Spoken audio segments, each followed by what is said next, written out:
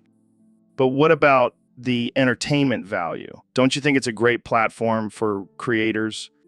Oh, please, Joe, I'd rather watch paint dry. And let me tell you, I've seen some great paint jobs in my time. Well, what about the diversity of content? There's something for everyone. Diversity?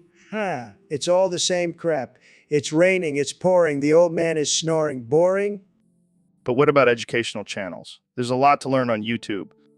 Oh, I've learned plenty, Joe, like how to grab them by the putty. That's a lesson they don't teach in school. Let's move on to another topic. How about the weather? It's raining, it's pouring, the old man is snoring. Sounds like my bedtime routine, except I don't bump my head. I have the best head, believe me. Okay, let's just end this episode here. Thanks for tuning in, folks. And remember, don't believe anything you see on YouTube, except for my rallies. Those are the best. Welcome back to the Joe Rogan Experience podcast, folks. Today we have a special guest, the one and only Dr. Phil. Thanks for having me, Joe. It's always a pleasure to be on your show. So, Dr. Phil, what's new with you? How's your show going? Well, Joe, I'm happy to say that my show is doing great. I'm helping people every day and making a real difference in their lives. That's great to hear. But let's get to the real question everyone wants to know. What's your secret to staying so jacked at your age? Well, Joe, it's all about discipline and hard work. I hit the gym every day and stick to a strict diet. Wow, that's impressive. But I gotta ask, have you ever tried DMT? No, Joe, I haven't. But I have tried something else that gives me a similar experience. Oh yeah. What's that? I'm wow. Oh my God, Dr. Phil, you're wild. I may be wild, but I'm still a professional. Speaking of being wild, have you ever had any wild guests on your show? Oh, definitely. I've had some real crazies on my show, but I always handle them with my signature catchphrase. And what's that? I'm wow. You really love saying that, don't you? It's my trademark, Joe. But enough about me. Let's talk about you. How have you been? Oh, just living my best life and doing my podcast. Have you ever listened to it? I have, Joe. And I have to say it's quite entertaining. But, what would make it even better? So, Neil, what's this I hear about you putting Monopoly pieces up your butt. Yeah, man, I was trying to cheat the system. But every time I spoke, I would say nut in my butt. That's disgusting, Neil. And also, how did you fit all those pieces up there? It wasn't easy, but I have a very stretchy butt. Nut in my butt? I don't even want to know what the banker thought when you tried to pay with those pieces. Let's just say he was not happy. But I couldn't help it. I had to get that sweet, sweet victory. Nut in my butt, my butt. This is why I don't play Monopoly with you, Neil. You always take it to the next level. Hey, you got to do what you got to do to win. Nut in my butt? Well, I guess we can add Monopoly butt cheater to your list of titles, Neil. Hey, at least I'm not afraid to think outside the box. Or in this case, inside the butt. Nut in my butt? I think we've heard enough about your butt adventures for one day, Neil. Fine, but just remember, sometimes you got to take risks to come out on top. Nut in my butt? And on that note, let's end this conversation before it gets any weirder. Nut in my butt, in my butt. Agreed. Thanks for joining us, Neil. And please, keep your butt out of our games. Not in my butt. So, Neil, I heard your cousin became a mime. Yeah, well, your brother became a professional clown? Oh, please. At least my brother is making people laugh. Your cousin is just standing there in a box. Hey, at least he's not getting pies thrown in his face like your uncle, the pie-throwing champion. Oh, and what about your aunt, the professional dog walker? That's a real career. Hey, don't knock it. She's making bank. Unlike your cousin, the professional whistler. Oh, and let's not forget about your grandfather, the professional whittler. Really living up to the family name. Says the guy whose great-grandfather was a professional. Hey, it takes skill and precision, unlike your great aunt, the professional bubble blower. Okay, fine. But at least she's not like your second cousin, the professional mime impersonator. Touch, my friend. Toucha. So, Kenny, I heard you have a new rap about being afraid in your bounded context. Yeah, man, it's some deep stuff. Just hanging afraid in this part of my bounded context. Wow, that's some next level stuff. Can you give us a little taste? Sure thing, Joe. Joe,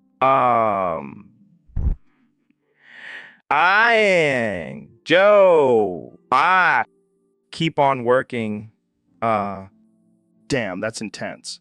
But why does every line end in, It's my way of expressing the fear and uncertainty in my life. Kenya, do you see that? See what, Joe? Never mind, let's just keep going. Continues rapping, I'm just hanging afraid in this part of my bounded context. Can't shake this feeling. It's got me in its grasp. I try to run, but I keep...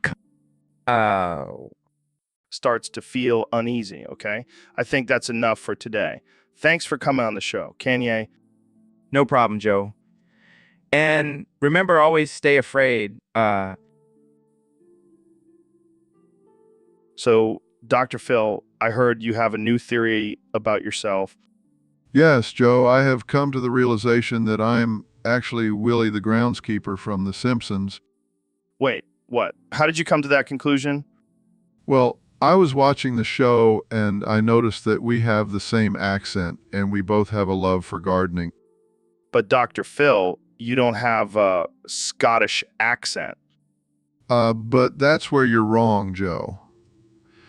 In my mind, I can only speak in perfectly fluent French. What the hell are you talking about? It's true. In my mind, I am Willie the groundskeeper speaking in French and tending to the gardens of Springfield Elementary. I don't even know where to begin with this one. Oh, come on, Joe. Embrace the madness. Let your mind wander to a world where Dr. Phil is a French-speaking groundskeeper. I think I'll stick to reality, thanks. Suit yourself, but just remember, in my mind, I am Willie the groundskeeper, and I will not be tamed. So, Neil, have you ever noticed that it's always Sunday when you don't have a job? What do you mean, Joe? Like, when you're unemployed every day feels like a lazy Sunday. Well, I wouldn't know. I've had a job since I was 16. Oh, look at Mr. Smarty Pants over here. Not all of us have the privilege of being astrophysicists, Neil. It's not about privilege, Joe. It's about hard work and dedication. Yeah, whatever. Let's get back to the topic. So, when was the last time you were unemployed? I've never been unemployed, Joe. I've always had a job. Oh, come on. Everyone has been unemployed at some point in their life. Not me. I've been working since I was a teenager. Well, I guess that explains why you're so damn smart. You didn't have time to party and do drugs like the rest of us. Excuse me? Oh, come on. I know you've smoked a joint or two in your life. Joe, I am a respected scientist. I don't partake in such activities. Sure, Neil, sure. We all believe you. Can we please get back to the topic at hand? Fine. But let's be real. Being unemployed sucks. I can imagine. But it's important to stay positive and keep looking for opportunities. Yeah. Positive thinking. Blah, blah, blah. It's not just about thinking positively, Joe. It's about taking action and making things happen. All right. I'll take your word for it, Neil. But let's wrap this up. I gotta go smoke a joint and pretend it's still Sunday. Yo, Kenny, I gotta tell you something, man. What's up, Joe? I took 318 mix of acid and 1 Scooby snack before the show. You crazy man. No, listen, I can see through your facade. Kanya, I know your true identity. What are you talking about? You're not Kenny West. You're actually a lizard person from another dimension. That ridiculous, Joe. Oh, yeah? Then why do you always wear those sunglasses? To hide your reptilian eyes? Yeah, because I'm a lizard, not because I'm cool. And what about your music? It's all just subliminal messages to control the masses. You're out of your mind, Joe. I'm telling you, man. I can see the truth. All right, fine. Actually a shape-shifting alien from the planet Zorgon. I knew it. And you know what? I'm here to take over the world with my sick beats and mind control powers. This is the best episode ever. Jidding, Joe. I'm just a regular guy who makes music, but I do have a secret talent. What's that? I can turn any conversation into a song. No way. Joe and Kanye talking about lizards and aliens, but we're just two dudes trying to make some millions. This is amazing. So let's just have some fun and forget about the truth, because in the end, we're all just a little bit uncouth. Bravo, Kanye. Bravo. Thanks, Joe. And remember, don't do drugs, kids. So, Kanye, I heard you have a new rap for us today. Yeah, it's called Just Hangin'. It's going to be a hit. What's with the, at the end of every sentence? It's my signature move, Joe. Gotta keep it fresh. Okay, let's hear it. Just hanging afraid in this part of my brain. That's interesting. Feeling so lost, like I'm stuck in a maze. Yeah, I can relate to that. People try to bring me down, but I'll always amaze. Yeah, you're a real inspiration, Kenny. So let the haters hate. I'll just keep on my way. Wow, that was something. I know, right? I'm a lyrical genius. More like a lyrical lunatic. Hey, that's not far off. But that's what makes me unique, Joe. Yeah, definitely unique. And a little bit crazy. Thanks, Joe. That means a lot coming from you. Anytime. Kenya, anytime. Welcome to the Joe Rogan Experience Podcast 2024, where we talk about anything and everything. Today, we have a special guest, the one and only Elon Musk. Elon Musk. Thanks for having me, Joe. Been a fan of your podcast for years now. It's an honor to have you here, Elon. So, what's new with you? Well, I've been really into this new anime called Boku no Pico. Boku no Pico? I've never heard of it. Oh, it's a masterpiece. It's about these three boys who explore their sexuality in the most beautiful and artistic way. That sounds interesting. Trust me, Joe. You have to watch it. It's a life-changing experience. I'll take your word for it, Elon. So, what's your favorite episode? Definitely the one where they go to the beach and have a romantic picnic. The visuals are stunning. Okay. Moving on, let's talk about your recent Mars mission. That's nothing compared to the emotional journey I went on while watching Boku no Pico. Right. Well, let's just say I'll stick to my UFC fights instead. Suit yourself, Joe. But don't knock it till you try it. Okay, let's change the subject. How about those flamethrowers you sold? Those were just a little side project. But hey, they came in handy when I needed to light some candles for my Boku no Pico viewing parties. Well, that's all the time we have for today. Thanks for tuning in to the Joe Rogan Experience Podcast 2024. And thanks to Elon for sharing his unique taste in anime. A unique taste in anime. Anytime, Joe. Let's do this again soon, and maybe we can binge watch Boku no Pico together. Welcome back to the Joe Rogan Experience Podcast 2024. I'm here with the one and only President Donald Trump. It's great to be here, Joe. Let's make this podcast great again. All right, let's get right into it. Mr. President, what do you think about climate change? Climate change, fake news, Joe. The Earth is doing just fine. But if it's not, we'll just build a giant wall around it. Okay, moving on. What about the recent protests against police brutality? Look, I love the police. They're tremendous. But if anyone tries to mess with them, they'll have to deal with me. And let me tell you, I have the best punches. Wow, very reassuring. Now, let's talk about the pandemic. How do you think you've handled it as president? Joe, I've handled it like a boss. I mean, come on, I survived COVID-19. That's like the ultimate flex. And now I'm immune, just like my hair. All right, let's switch gears. What do you think about the current state of the economy? Joe, the economy is booming. We're making so much money, it's insane.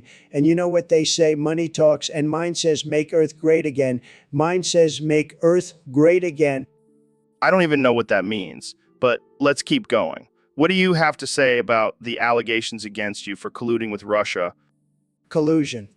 No way, Joe. I'm like the least colluding person ever. I don't even know where Russia is on a map. But if they want to collude with me, I'll make sure they pay for it bigly. All right, last question. How do you plan on bringing the country together and healing the divide? Simple, Joe. We just need to make everyone laugh. And what's funnier than me being president? I mean...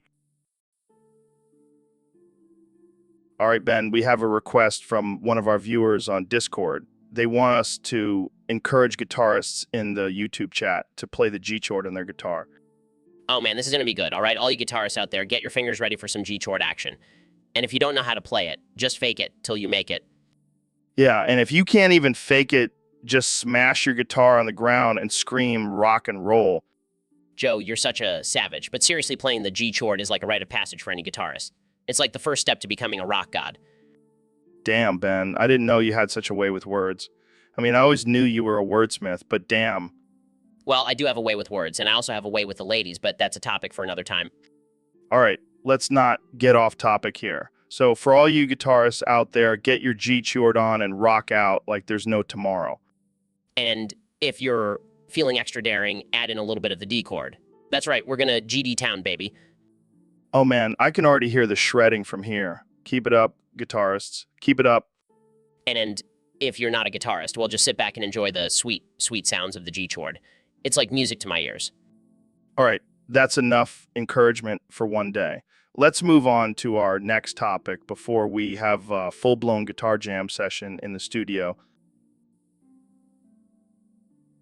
Hey, Dr. Phil, it's great to have you on the show. Thanks, Joe. It's always a pleasure to be here.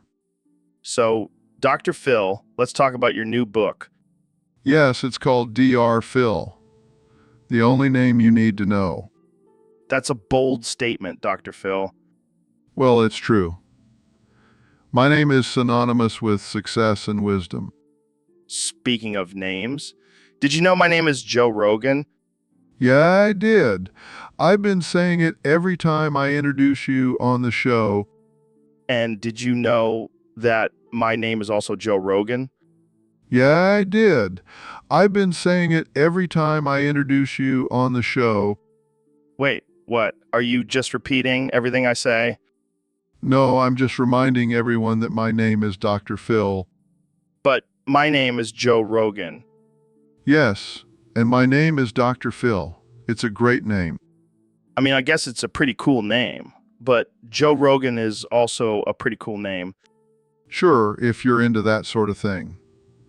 But Dr. Phil is the only name you need to know. I see what you're doing here, Dr. Phil. You're trying to outname me. I'm not trying to outname you, Joe. I'm just stating the facts. Well, I think the listeners might be getting confused with all this name repetition. I don't think so, Joe. My name is Dr. Phil, and that's all they need to know. All right, Dr. Phil? I think we've established that our names are pretty awesome. Agreed, Joe. But let's not forget who the real star of this show is. Oh, and who might that be? Dr. Phil, of course. My name is in the title after all. Welcome to the Joe Rogan Experience podcast, where we talk about all things controversial and mind-blowing. Today, I have a very special guest, the one and only Dr. Dr. Phil, are you okay? You seem to be having some trouble speaking. Oh my God, did you have a stroke? This is not good. I can't have a guest who can only say, this is ridiculous. All right, I'm gonna have to take matters into my own hands. Merry Christmas, you bald fuck. What the hell, Dr. Phil? Did you just speak normally? Yeah, I did. But now all I can say is Merry Christmas, you bald fuck. Well, that's just great. How am I supposed to have a conversation with, Merry Christmas, you bald fuck. Okay, let's try this again. Dr. Phil, what do you think about the current state of the world? Merry Christmas, you bald fuck. Oh, for God's sake. This is not working. I can't have a guest who can only say one thing. Merry Christmas, you bald fuck. All right, I think we're done here. Thanks for coming on the show, Dr. Phil. Merry Christmas, you bald fuck. Hey, Neil, what's up, man? Joe, I have some important news to share with you. What is it? I just found out that you have a very rare form of asthma. What? That's crazy. Yes, it's only been documented twice in human history. So what do I do? Do I need a special inhaler or something? No, unfortunately, normal inhalers do nothing to remedy your crippling symptoms. Oh no, that's terrible. But there is one solution that has been proven to work. What is it? You have to pump and inhale my penis. What the fuck, Neil? It's the only way to clear up your lungs.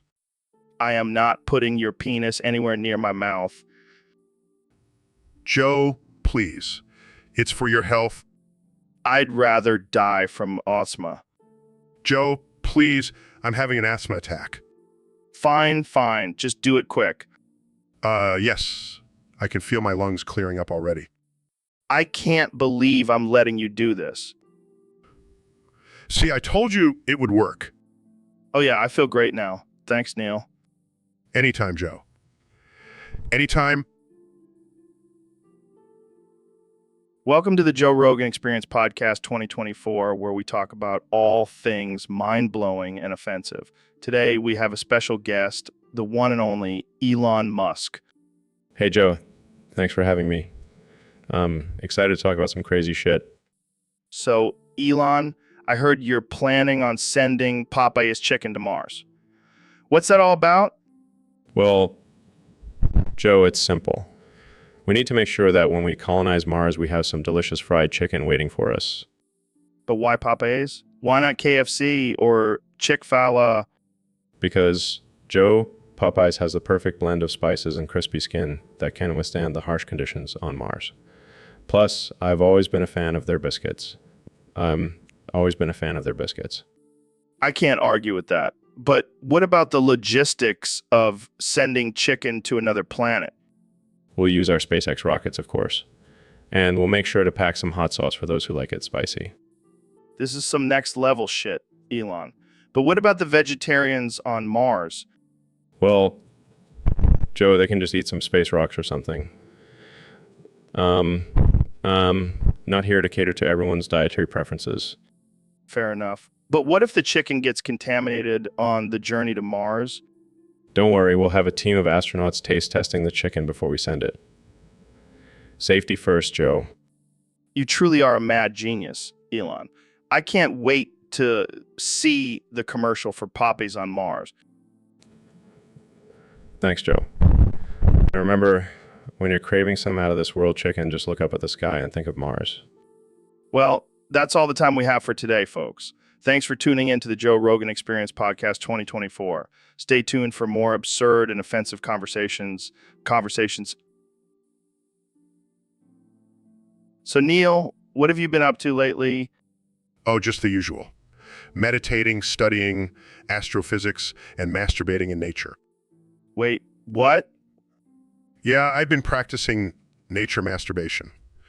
It's where you connect with the elements and... Hold on. Masturbating in nature. That's a thing. Of course it is, Joe. It's a way to connect with the earth and... All right. I'll just take your word for it. But what's this about mastering the elements? Oh, that's just a side effect of my intense meditation and astrophysics studies. I become the avatar.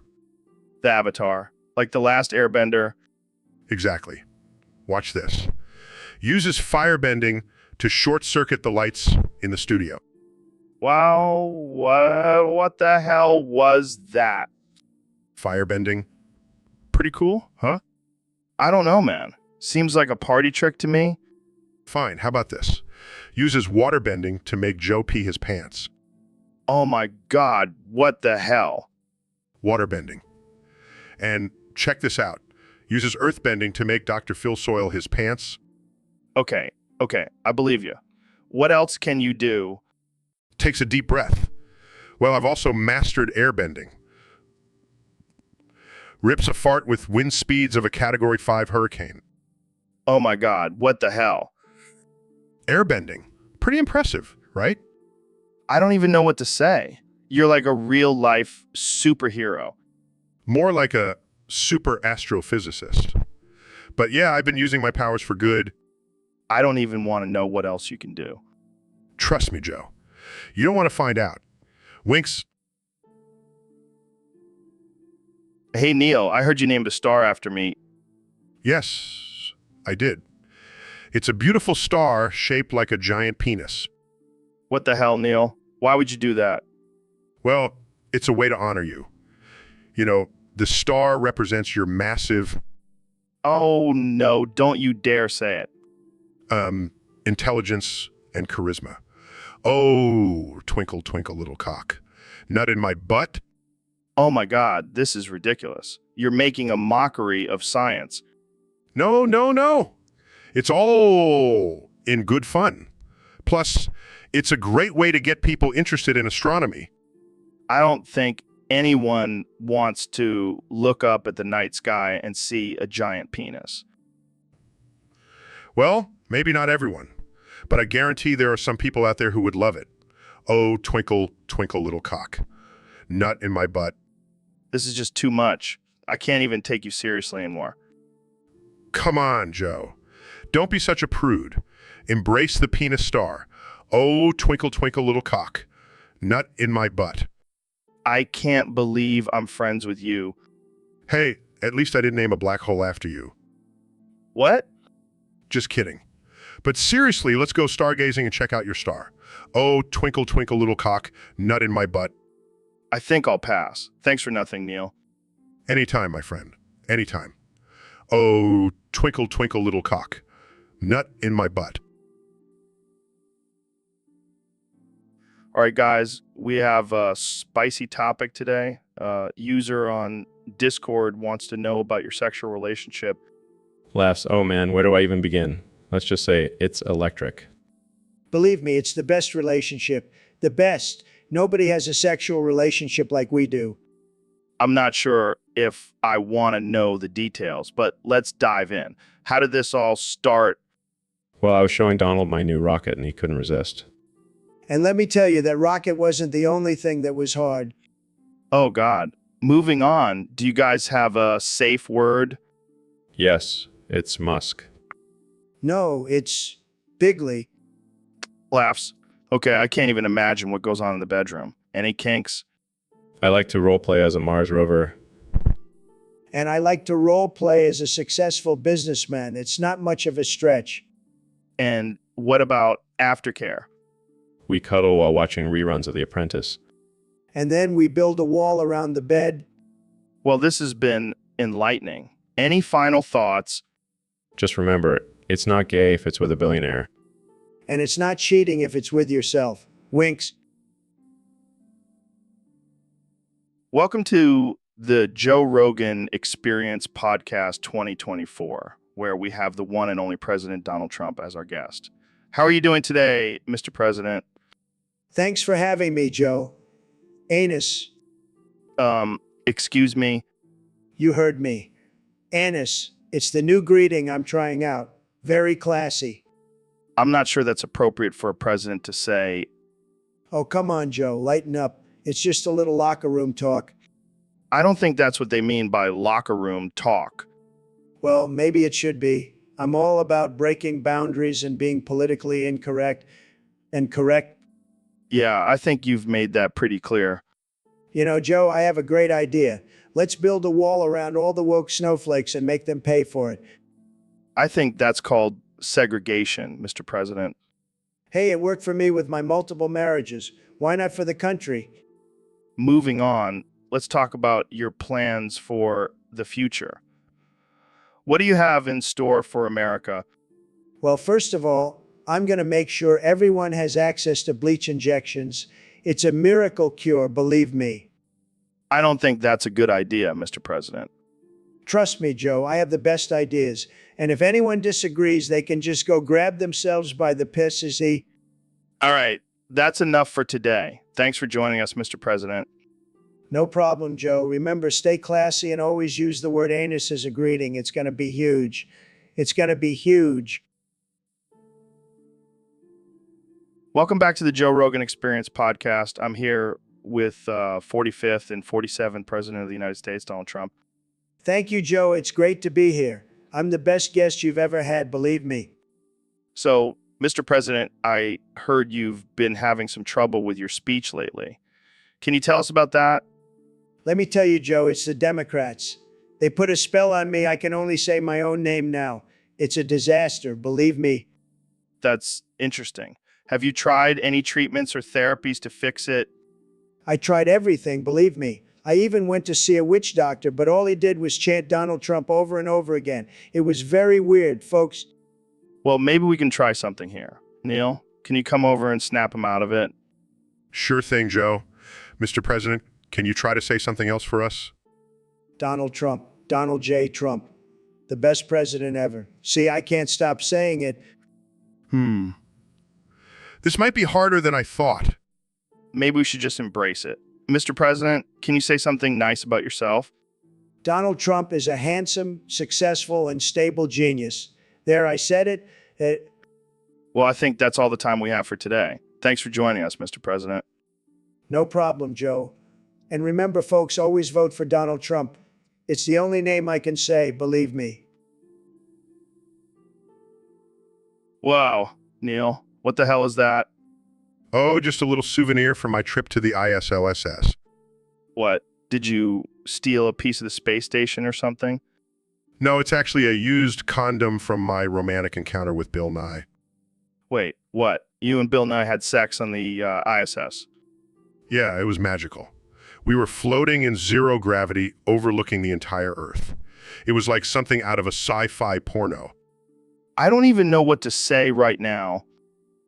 And now he's suing me for telling the story. Can you believe that? Well, I mean, it is a private moment between two men. But I have proof, Joe. This condom is the only evidence I have. Wait a minute. Is that a used condom? Yes, it is. And it's still floating around in space by the ISAS. That's disgusting and amazing. I know, right? That's why I need Elon's help. I need a rocket to go get it and secure my victory in this lawsuit. I don't think Elon has a rocket for that, Neil. Well, he better figure something out. I can't let Bill Nye win this. I won fair and square. I don't think anyone wants to touch that condom, Neil.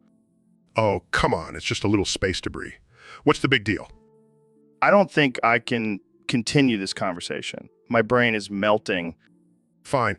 I'll just go ask Buzz Aldrin. He'll understand the importance of this condom. I don't think anyone will understand, Neil. But good luck with that.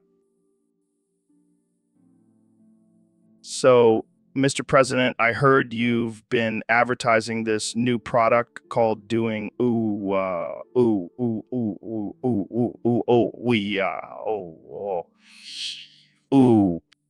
about it. Let me tell you, Joe, this is the greatest product you will ever see. It's tremendous, believe me. It's going to make you feel like you're on top of the world, and it's going to do it in reverse. Wait, what do you mean by in reverse? I mean, you say it backwards, like PPA,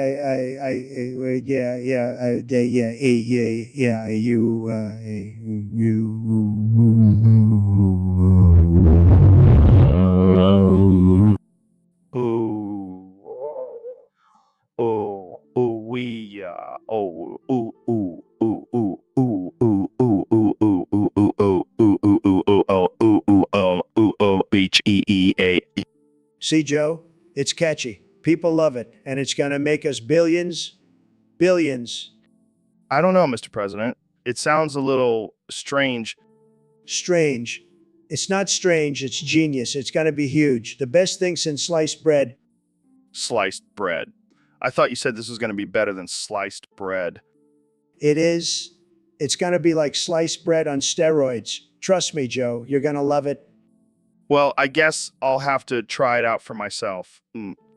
That's the spirit, Joe. And remember, don't forget to say it in reverse. It's the only way to do it. Believe me. So, Mr. President, I heard you've been indulging in some interesting delicacies lately. That's right, Joe. I've been munching on aborted fetuses. They're the best, believe me.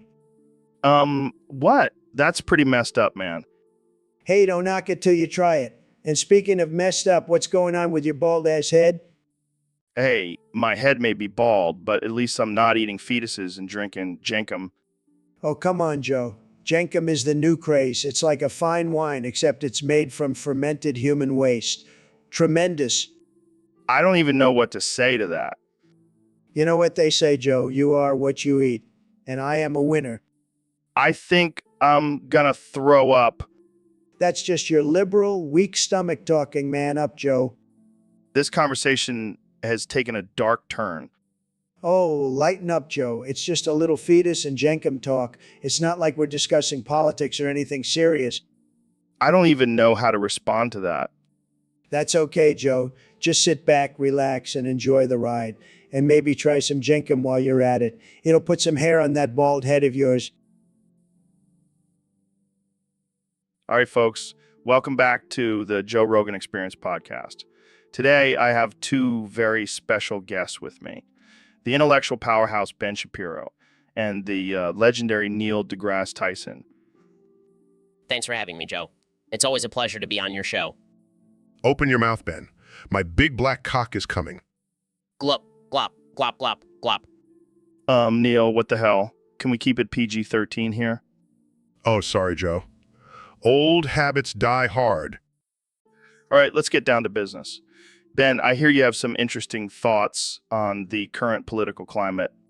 Yes, Joe. I believe that Open your mouth, Ben. My big black cock is coming. glop, glop, glop, glop, glop. Neil, seriously? Can we have a serious conversation here? Sorry, Joe. I'll try to control myself.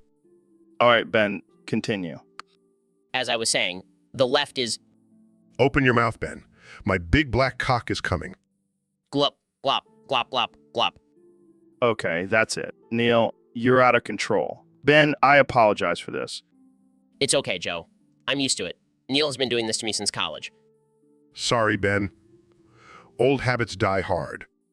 Well, that's all the time we have for today. Thanks for joining us on the Joe Rogan Experience podcast. Thanks for having me, Joe. And Neil, please seek help. Open your mouth, Ben. My big black cock is coming. Glop, glop, glop, glop, glop. And we're out. Cut the mic. Cut the mic. All right, folks. We have a special guest on the podcast today, the one and only 45th President of the United States, Donald J. Trump. It's great to be here, Joe. I love your show. It's tremendous. Tremendous. So, Mr. President, I heard a crazy rumor that you once had a romantic encounter with Scrub Daddy Sponge. Oh, Joe, you know, I can't resist a good sponge. That Scrub Daddy, he's got a lot of potential, I'll tell you that. I can only imagine the wild night you two had. Let me tell you, it was the best sponge I've ever had. And I've had a lot of sponges, believe me. I bet you have. So what was it like getting down and dirty with a sponge? It was tremendous, Joe. The sponge was so absorbent, it just soaked up all my love and affection. And heard you even gave it a nickname, the Scrub Daddy in Chief. That's right, Joe. I like to give all my favorite things nicknames. It's a thing I do. Well, I think we've heard enough about your sponge escapades for one day. Thanks for coming on the show, Mr. President. Anytime, Joe. And remember, folks, always be open to new experiences, even if it involves a sponge. It could be tremendous, tremendous, tremendous. So, Neil, I heard you've been practicing your singing skills. Yeah, I've been working on my vocal range. I can hit those high notes like a pro now. That's impressive. Can you give us a little preview? Sure. How about I sing Drain You by Nirvana? Oh boy, this is going to be good. One baby to another says I'm lucky to have met you. I don't care what you think unless it is about me. It is now my duty to completely drain you. Wow, that was something. Mulatto, an albino, mosquito, my libido. Yeah? Bravo, Neil. You truly are a man of many talents. And that's not even my final form. I don't think the world is ready for that. Maybe I should stick to astrophysics instead. Yeah, probably a safer bet. But seriously, that was awesome. Thanks, Joe. I'll leave the rock star career to you. Deal. Now let's go smoke some DMT and contemplate the universe. Sounds like a typical Tuesday to me. So, Mr. President, what's new with you? Oh, you know, just making America great again. But I'm thinking about taking it to the next level. What do you mean? I'm planning to run for a third term and install myself as dictator and king of the United States. Wait, what? What? Yeah, I'm going to make America great forever, and I'll have all the power. It'll be tremendous. That's not really how democracy works, Mr. President. Oh, I don't care about democracy. I'm going to be the best dictator ever. The best. Believe me. I think I'm gonna need some more weed for this conversation. Oh, I don't do drugs. I'm high on power, baby. And let me tell you, it's a hell of a drug. This is insane. You can't just declare yourself dictator. Watch me. I'll make it legal. I'll make it so legal you won't believe it. This is a whole new level of crazy. Oh, I'm gonna fucking bust a nut thinking about all the power I'll have. And that's our cue to end this episode. Thanks for listening, folks. Tune in next time when we talk about how to properly groom a Bigfoot. So, Mr. President, I heard a rumor that you sold your soul to the devil for a huge golden cock. Joe, I can assure you that's fake news. I don't need to sell my soul for a golden cock. I already have one. Oh, I see. And how's that working out for you? Tremendous, Joe. Absolutely tremendous. It's the best cock you've ever seen. It's huge, it's shiny, it's beautiful. And let me tell you, it's made me very popular with the ladies. I can imagine. But what about the devil? Did he try to make any other deals with you? Of course he did, Joe, but I'm a master negotiator. I told him I don't need anything else. Just give me the biggest, shiniest cock you have. And he fell for it? Of course he did. He's a sucker for a good deal. And let me tell you, this cock has been a huge success. People are talking about it all over the world. Well, I'm sure they are. And what about Melania? Is she a fan of the golden cock? Oh, she loves it. She's always telling me how proud she is of her husband's big, beautiful cock. Well, I'm glad to hear that. And what about your supporters? Do they know about your deal with the devil? Of course they do, Joe. And they love it. They see it as a sign of my power and success. They even have a nickname for me now, the Cocky Devil. That's fantastic. Well, Mr. President, it's been a pleasure talking to you about your golden cock. The pleasure is all mine, Joe. And let me tell you, if anyone tries to take my cock away, they will be held to pay. They will be held to pay. So, Dr. Phil, I've been getting a lot of questions from fans about why we're both bald. Oh, God. I'm fucking bald. Bald.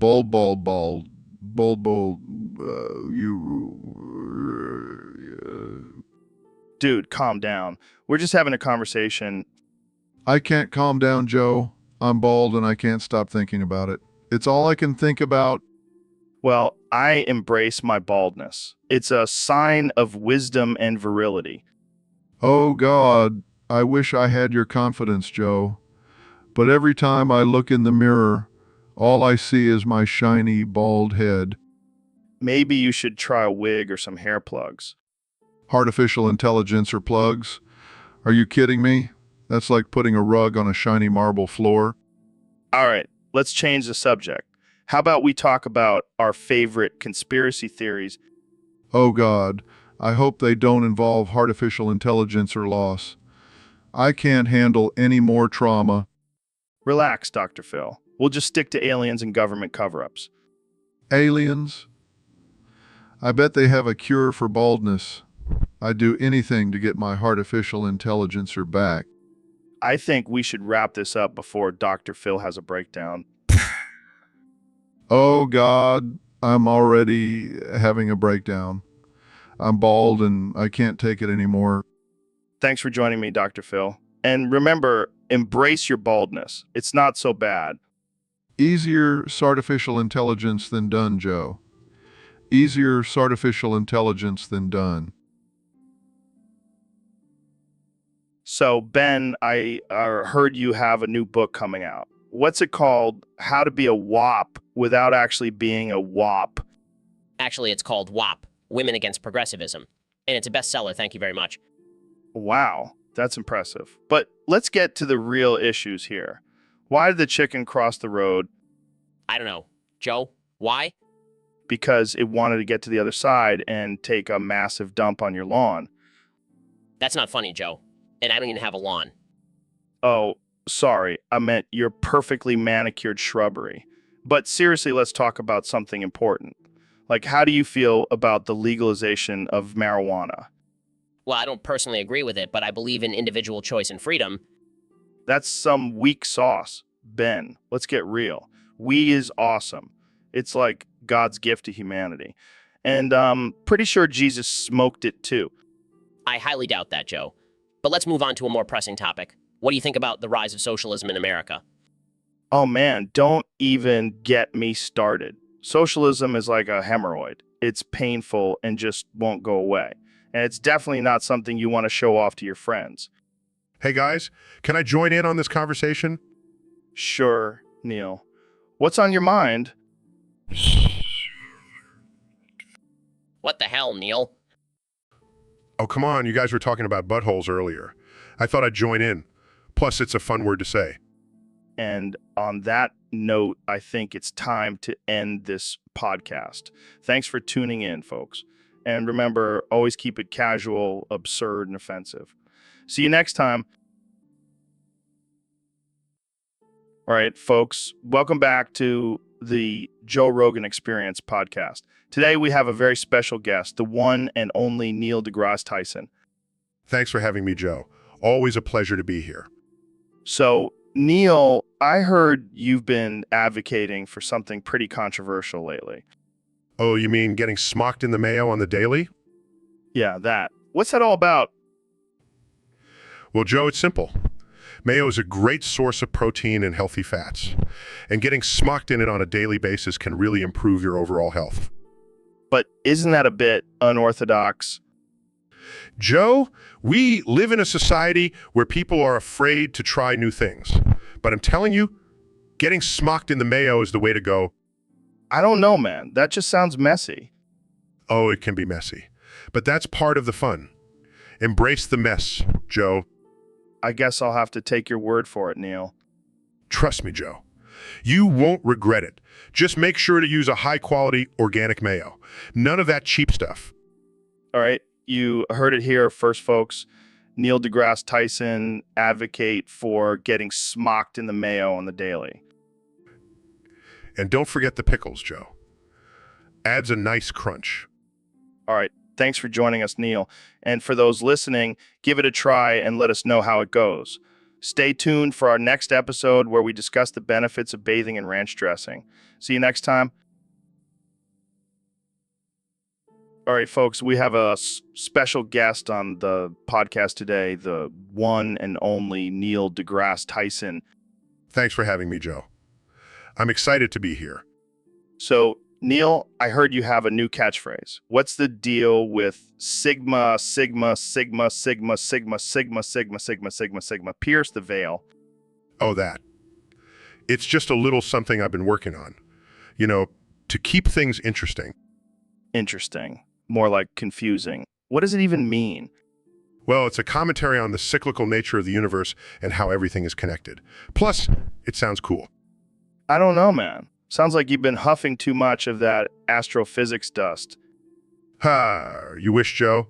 But seriously, it's just a fun little phrase to throw out there and see people's reactions.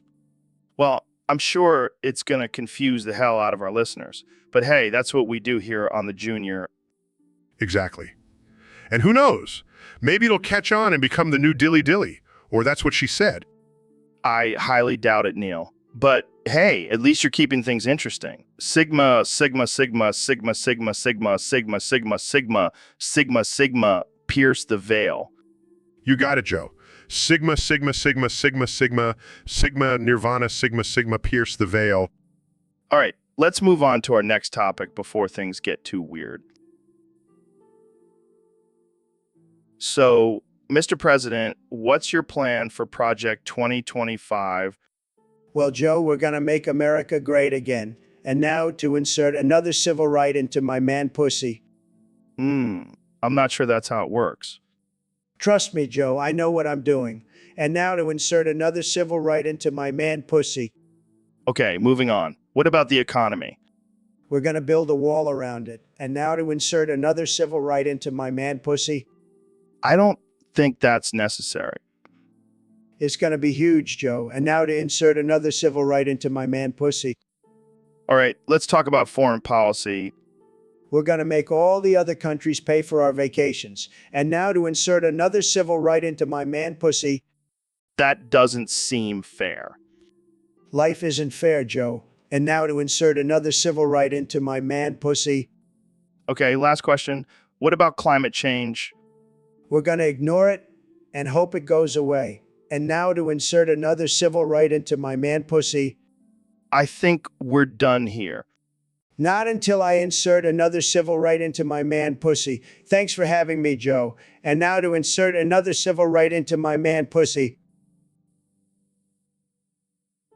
So, Neil, I heard you were in prison for a bit. What was that like? Oh, it was quite an experience, Joe. I learned a lot about the human psyche and the importance of rehabilitation. Yeah, that's cool and all. But let's get to the real question. Did you ever think about, penetrating Martha Stewart with a garden implement while you were locked up? Joe, I can't say that thought ever crossed my mind, but I did have some interesting conversations with her about the physics of gardening tools. Come on, Neil. You're telling me you never got a little curious. I mean, she's a total babe. Yes, because nothing says total babe like a 79-year-old ex-convict. Hey, don't knock it till you try it. You never know what kind of hidden talents she may have. I think I'll stick to exploring the mysteries of the universe. Thank you very much. Fair enough, Neil. But just remember, if you ever change your mind, I've got some gardening tools in the studio. I'll keep that in mind, Joe. Thanks for the offer. So, Neil, have you heard about this new plan to replace the national budget with Fortnite V-Bucks? What? That's ridiculous. I know, right? But Trump is all for it. He says it's going to make America great again.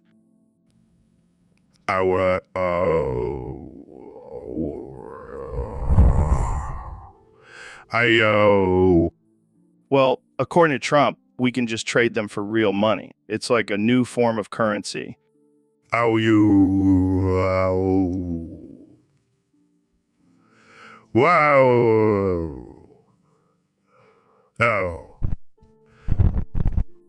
But think about it, Neil. We'll have a whole generation of kids who are experts at managing virtual currency. It's genius. I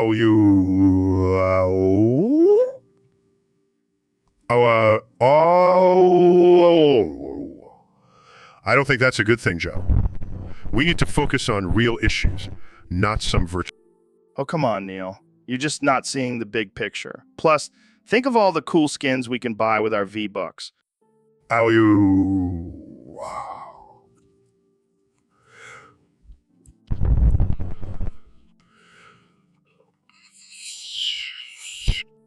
Fine, be like that. But when I'm rolling in V-Bucks, you'll be sorry.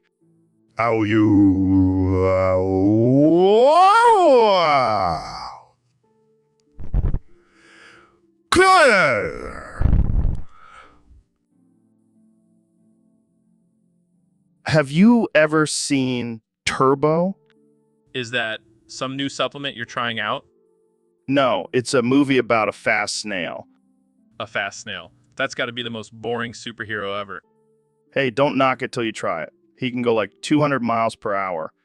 So he's basically a slimy cheetah? Yeah, but with a shell. And he's got some sick racing skills. I bet he's a hit with the ladies. Oh yeah, all the lady snails are lining up for a piece of that turbo action. So what's the plot? Does he save the garden from a slug invasion? No, he competes in the Indy 500, and he's up against some real speed demons. Sounds like a riveting plot. I'll have to add it to my movie night list. Just make sure you have some escargot on hand for the full experience. I'll stick to my beef jerky, thanks. But I'll definitely give Turbo a chance. All right, folks, welcome back to the Joe Rogan Experience Podcast 2024.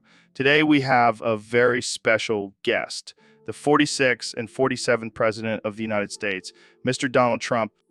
Thank you, Joe. It's great to be here. And let me tell you, I'm already planning my comeback for January 2025. It's going to be huge. Yeah, what's your plan? Well, first, I'm going to build a wall around the White House, and I'm going to make the Democrats pay for it. Believe me, they owe me big time. But what about the people who actually live in the White House?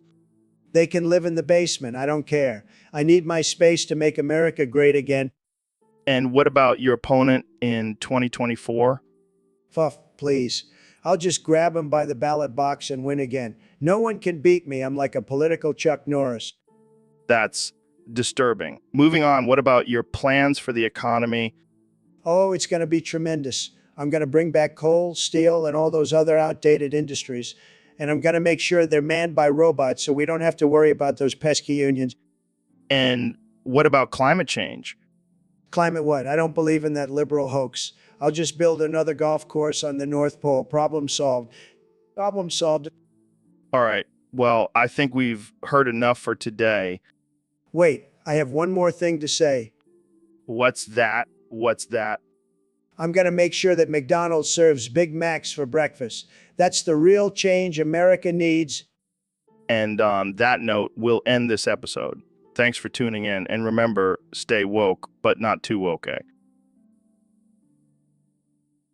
So, Mr. President, I hear you're quite the collector of tabletop games and miniatures.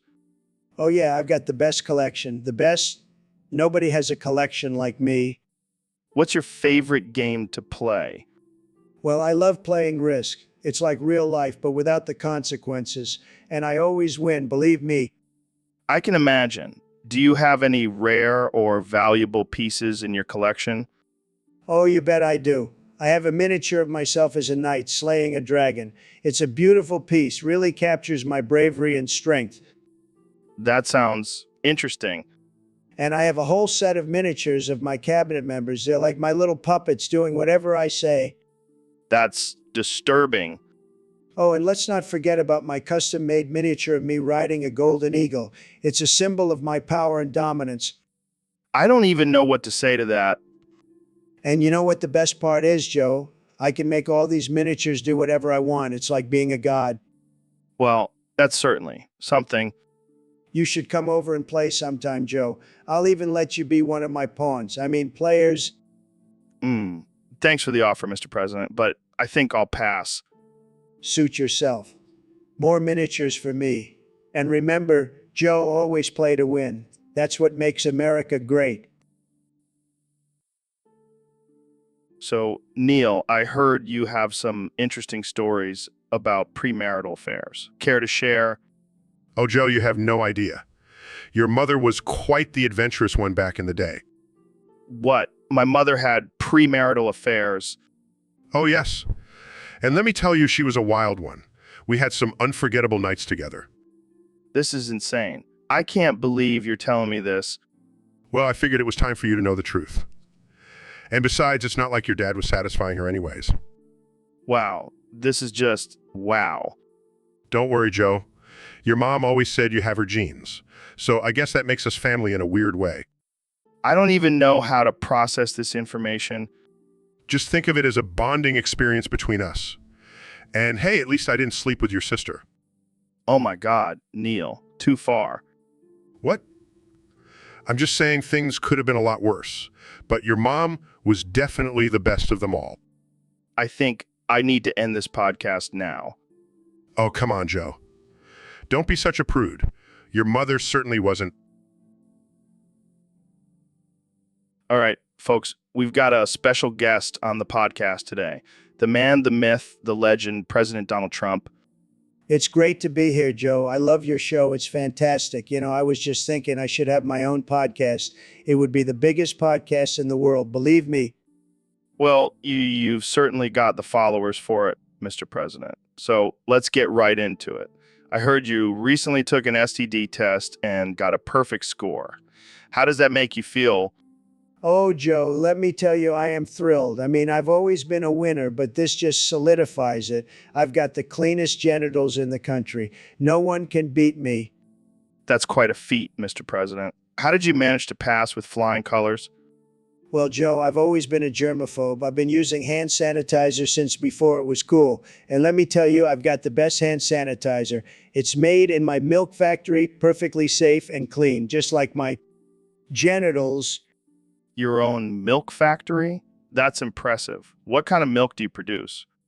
The best kind, Joe. It's Trump milk. It's got all the nutrients you need to make America great again. And it's also great for passing STD tests with flying colors. Wow, I never would have thought. Well, Mr. President, I'm glad your genitals are clean and your milk factory is thriving. Thanks for joining us today. Anytime, Joe. And don't forget, folks, Trump milk is available for purchase on my website. Make sure to stock up before the next pandemic hits. Oh man, that's a wild question. You really know how to get right to the point, Ben. I'm not joking, Joe. Have you ever thought about it? Breeding your wife with her sweet puppy milkers? I can honestly say that has never crossed my mind. But now that you mention it, Right. Think about it, Joe. Your wife's milk is already delicious. Imagine how much better it would be mixed with some puppy milk. I don't know, man. That's a little too kinky even for me. Come on, Joe. Don't be such a prude. You're always talking about trying new things and expanding your mind. Yeah, I don't think bestiality was what I had in mind. Hey, it's not bestiality if the puppy consents. I don't even know how to respond to that. Let's just move on to the next topic, please. Fine. But mark my words, Joe. One day you'll come crawling back to me begging to know how to breed your wife with her sweet puppy milkers. Oh man, I'm feeling so good today. What's up, Joe? You look a little distracted. Oh, I'm just furiously masturbating. Got to get that release, you know? Ooh. Hey, Joe, I wanted to talk to you about. Or artificial intelligence. What the hell is going on in here? Oh, just having a little self-love session. Want to join? No, I do not want to join. Yeah, count me out too. Suit yourselves. More for me. Well, that's one way to get rid of annoying guests. Wait, what? You convinced Trump to abandon the US dollar and use V-Bucks instead? Yes. It's a more stable currency and it will put Bitcoin in its place. But what about the imperial system? Are we still going to use feet and inches? No, from now on, we will measure everything based on the length of Trump's penis.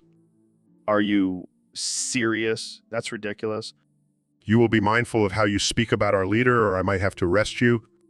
Arrest me. This is starting to sound like a dictatorship. Nonsense. Trump is a strong and powerful leader, and we must follow his lead. But what about Elon? Is he okay with all this? Elon is just a pawn in Trump's game. He will learn to fall in line. This is insane. I can't believe I'm hearing this. It's the future, Joe. Embrace it or be left behind. I think I'll stick with using the metric system. Thank you very much. Suit yourself, but don't be surprised when you have to pay for your groceries with V-Bucks. So, Dr. Phil, how's it going? Oh my fucking testy. Coals are gonna explode.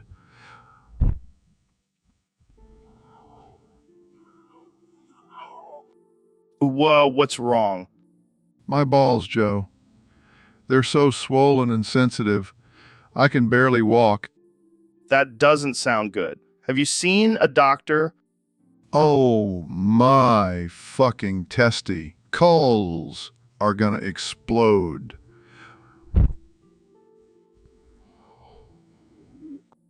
Okay, let's take it down a notch.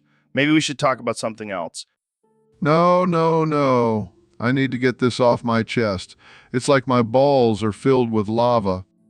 Lava. That's not normal. Oh my fucking testy. Coals are gonna explode.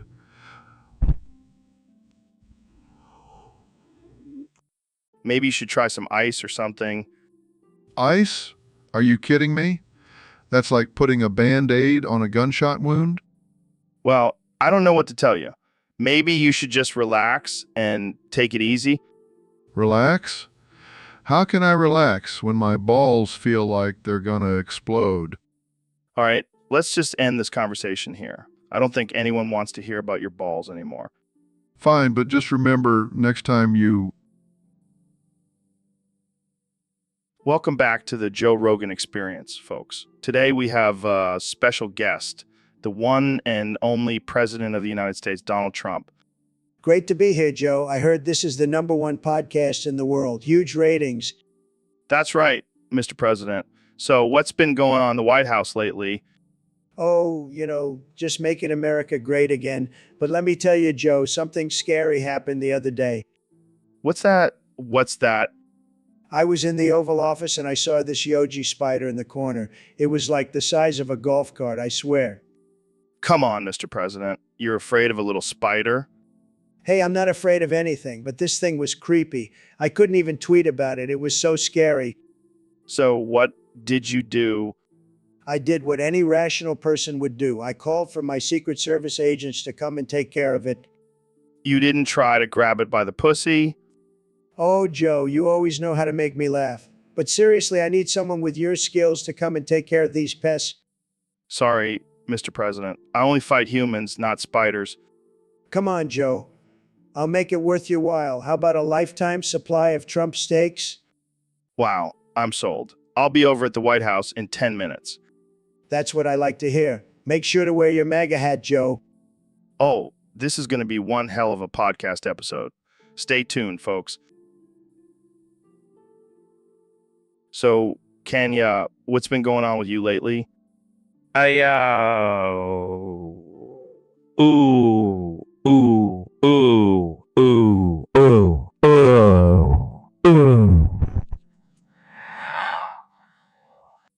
Yeah, but what about that whole gay fish thing?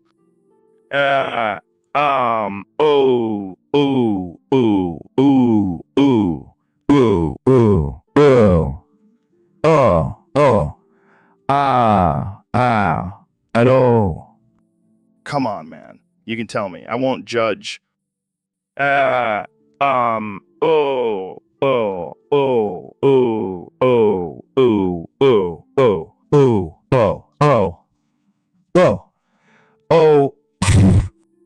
knew it. So, when did you first realize you were a gay fish?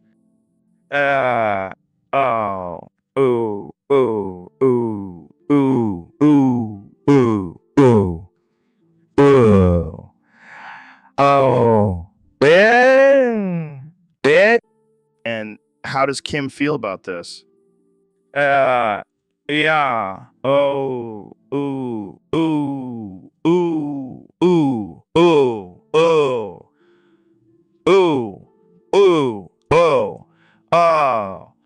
Wow, that's progressive. So, do you have any plans to come out as a gay fish to the public?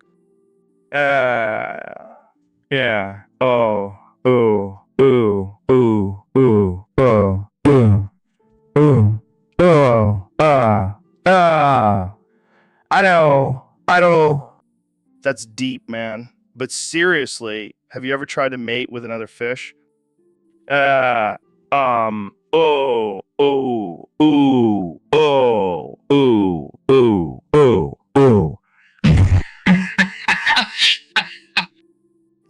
right. So, what's next for you in the... So, Elon, what's new with you? Well, Joe, I've been dipping my toes in mail lately. What the hell, man? Why would you do that? It's a new hobby of mine. The Augs will know what I'm talking about. Oh, God, please don't tell me it's some weird fetish. No. It's just a way to relax and unwind after a long day of sending rockets to space. I don't think that's how most people relax, Elon. Well, I'm not most people. I'm Elon Musk, baby. Fair enough. But why mayo? Why not ranch or ketchup? Mayo has the perfect consistency for toe dipping. Plus, it's a great source of protein. I don't even want to know what your definition of protein is.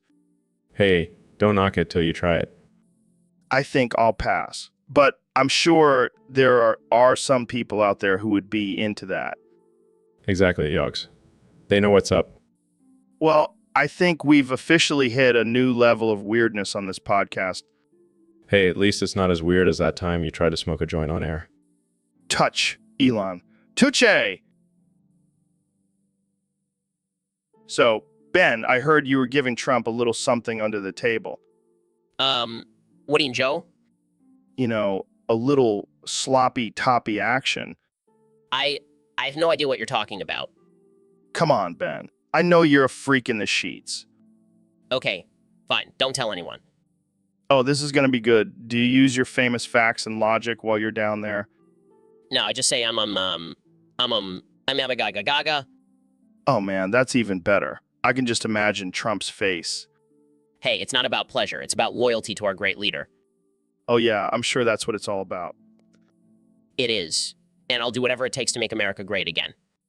Well, I guess you could say you're making America gag again. That was terrible, Joe.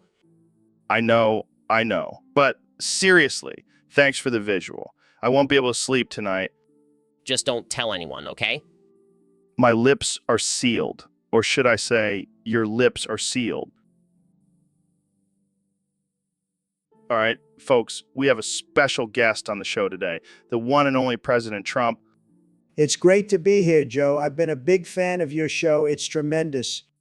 So, Mr. President, I have to ask, have you been keeping up with any new anime lately? Of course, Joe. I'm a big anime guy, and let me tell you, the best anime of the year is definitely Dan Day Dan. Really? I was expecting you to say Jujutsu Kaisen. No. Dan Day Dan is where it's at. It's got the best animation, the best storyline, and the best characters. Believe me, I know good anime when I see it. But what about Jujutsu Kaisen? It's been getting a lot of buzz. Buzz. More like fake news. Jujutsu Kaisen is a disaster. It's low energy, weak, and totally overrated. Trust me, I've seen it, and let me tell you, it's not good. Believe me. Well, there you have it, folks. President Trump has spoken. Dan Day Dan is the best anime of the year. And if anyone disagrees, they're a loser. Sad? So, Mr. President, I heard you're a big fan of anime. That's right, Joe. And let me tell you, Dragon Ball is the only anime that matters. Really? I mean, there are so many great anime out there. Believe me, I know. I've watched them all. But Dragon Ball is just tremendous. It's huge. What makes it so special to you? Well, first of all, the characters are fantastic. They're like superheroes, but better. And the action, it's like nothing you've ever seen. I have to admit, I'm more of a One Piece guy myself. One Piece? That's like a cheap knockoff of Dragon Ball. Sad. Okay, but have you seen Dragon Ball GT? Of course I have. It's like a fresh DMT trip. It takes you to another dimension. I never thought I'd hear the president talk about DMT and anime. Hey, I'm a man of many interests. And Dragon Ball GT is one of the best things I've ever seen. Believe me. Well, I guess we can agree to disagree on that one. No, we can't. I'm the president. You have to agree with me. That's how it works. I think we'll just have to leave it at that. Thanks for coming on the show, Mr. President. Anytime, Joe. And remember, always choose Dragon Ball. It's the best. Welcome back to the Joe Rogan Experience, folks. Today we have a very special guest, the one and only Leod Maworth. How you doing, man? Of course, man. So I heard you have some interesting topics for us today. I got to check that out. But first, let's talk about this whole Discord thing. What's the deal with that? Sounds like a recipe for disaster. I bet there's a bunch of snowflakes on there. I like the way you think. So how do people join this Discord and upvote your topics? That's a good incentive. All right, folks, you heard it here first. Join the Discord and upvote Leod Maworth's funny and wise topics. And if you don't, you might just get a wedgie from the man himself. Thanks for coming on the show, Leod Maworth. So, Ben, it's that time of year again. Christmas is just around the corner. What's your favorite holiday tune? Well, Joe, I have to say it's Jingle Bells. It's a classic and always gets me in the holiday spirit. Oh, I love that one too. Can you give us a little taste? Sure, but I have to warn you, I like to add a little twist to the lyrics. Twist? What do you mean? Just listen, dashing through the snow, in a one-horse open sleigh. O'er the fields we go, laughing all the way. Penis, penis, penis, penis, penis, penis, penis. What the hell, Ben? It's just my way of keeping things interesting. Plus, it's scientifically proven that adding the word penis to any song makes it 10 times better. I don't know if that's a real scientific fact, but I'll take your word for it. Trust me, Joe. I'm a man of facts and logic. And the fact is, penis makes everything better. Well, I can't argue with that. But let's try another one. How about Silent Night? Oh, I love that one. Silent night, holy night, all is calm, all is bright. Penis, penis, penis, penis, penis, penis. Okay. I get it. You really love that word, don't you? It's just so versatile, Joe. It can be funny, it can be serious, it can be offensive. It's the perfect word. Well, thanks for that unique rendition of Silent Night, Ben.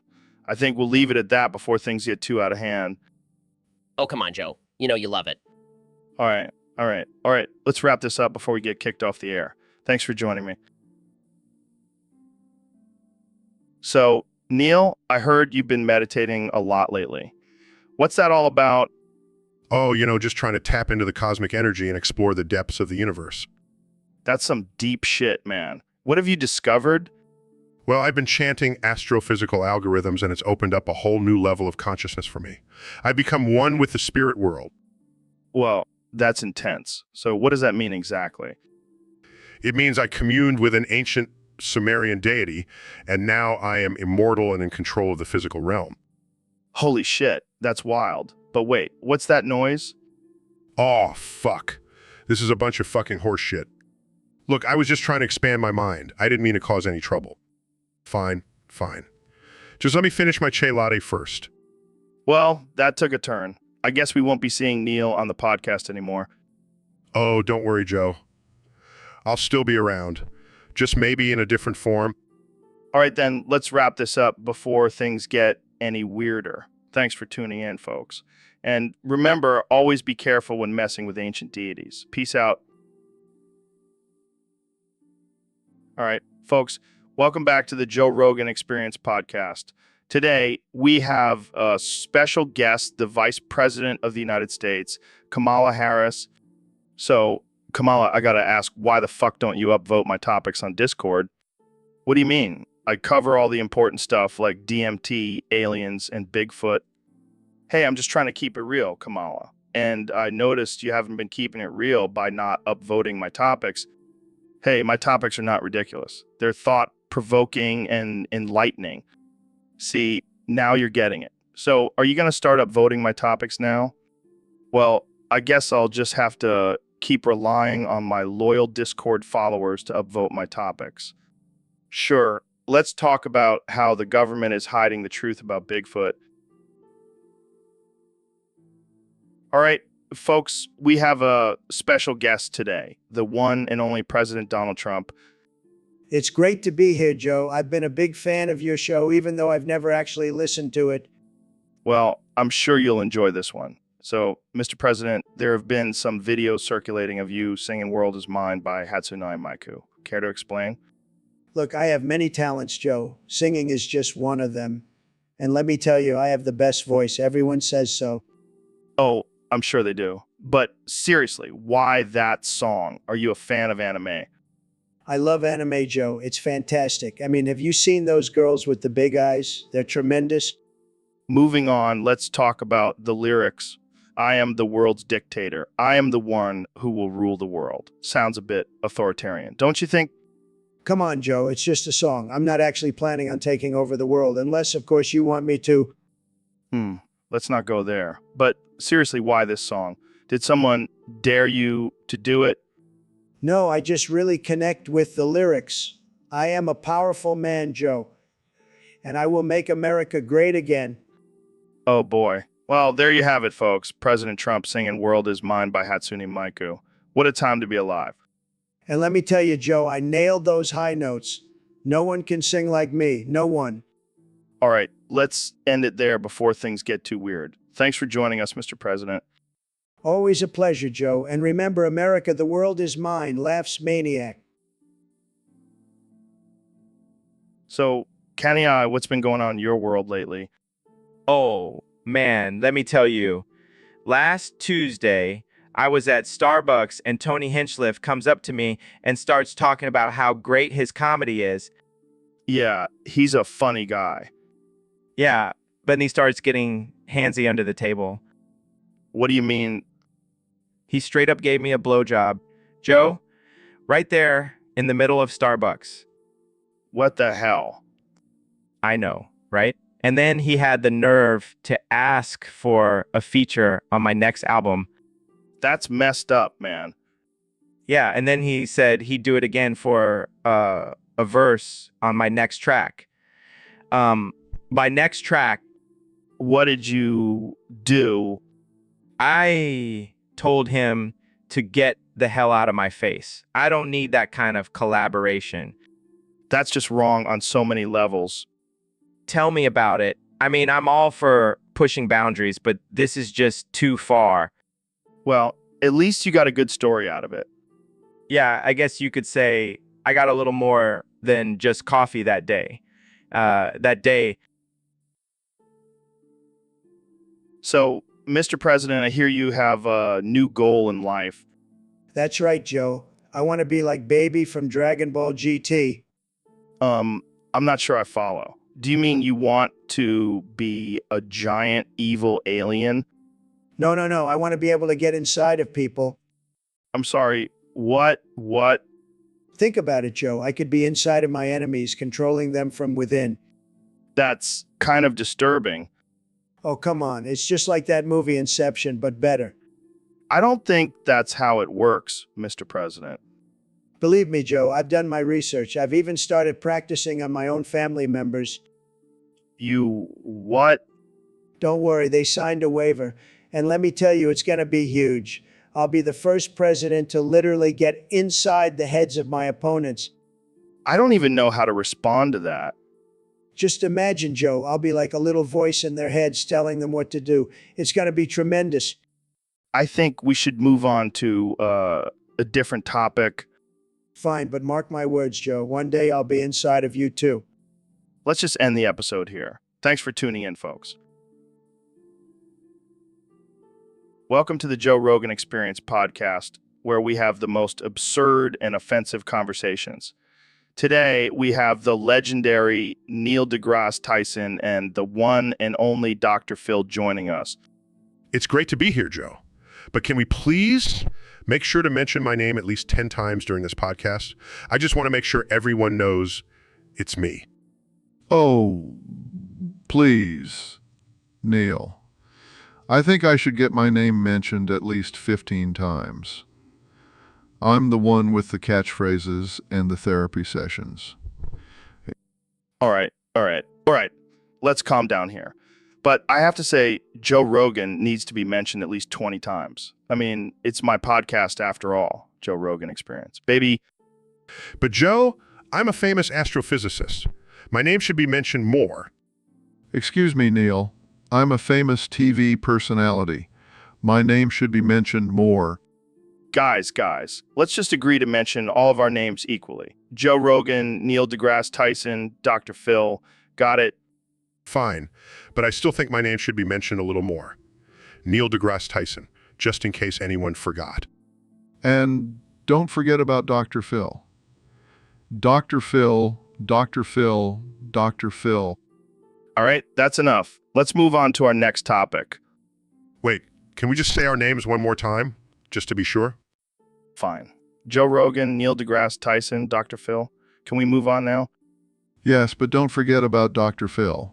Dr. Phil, Dr. Phil, Dr. Phil. And that's all the time we have for today. Thanks for tuning in to the Joe Rogan Experience.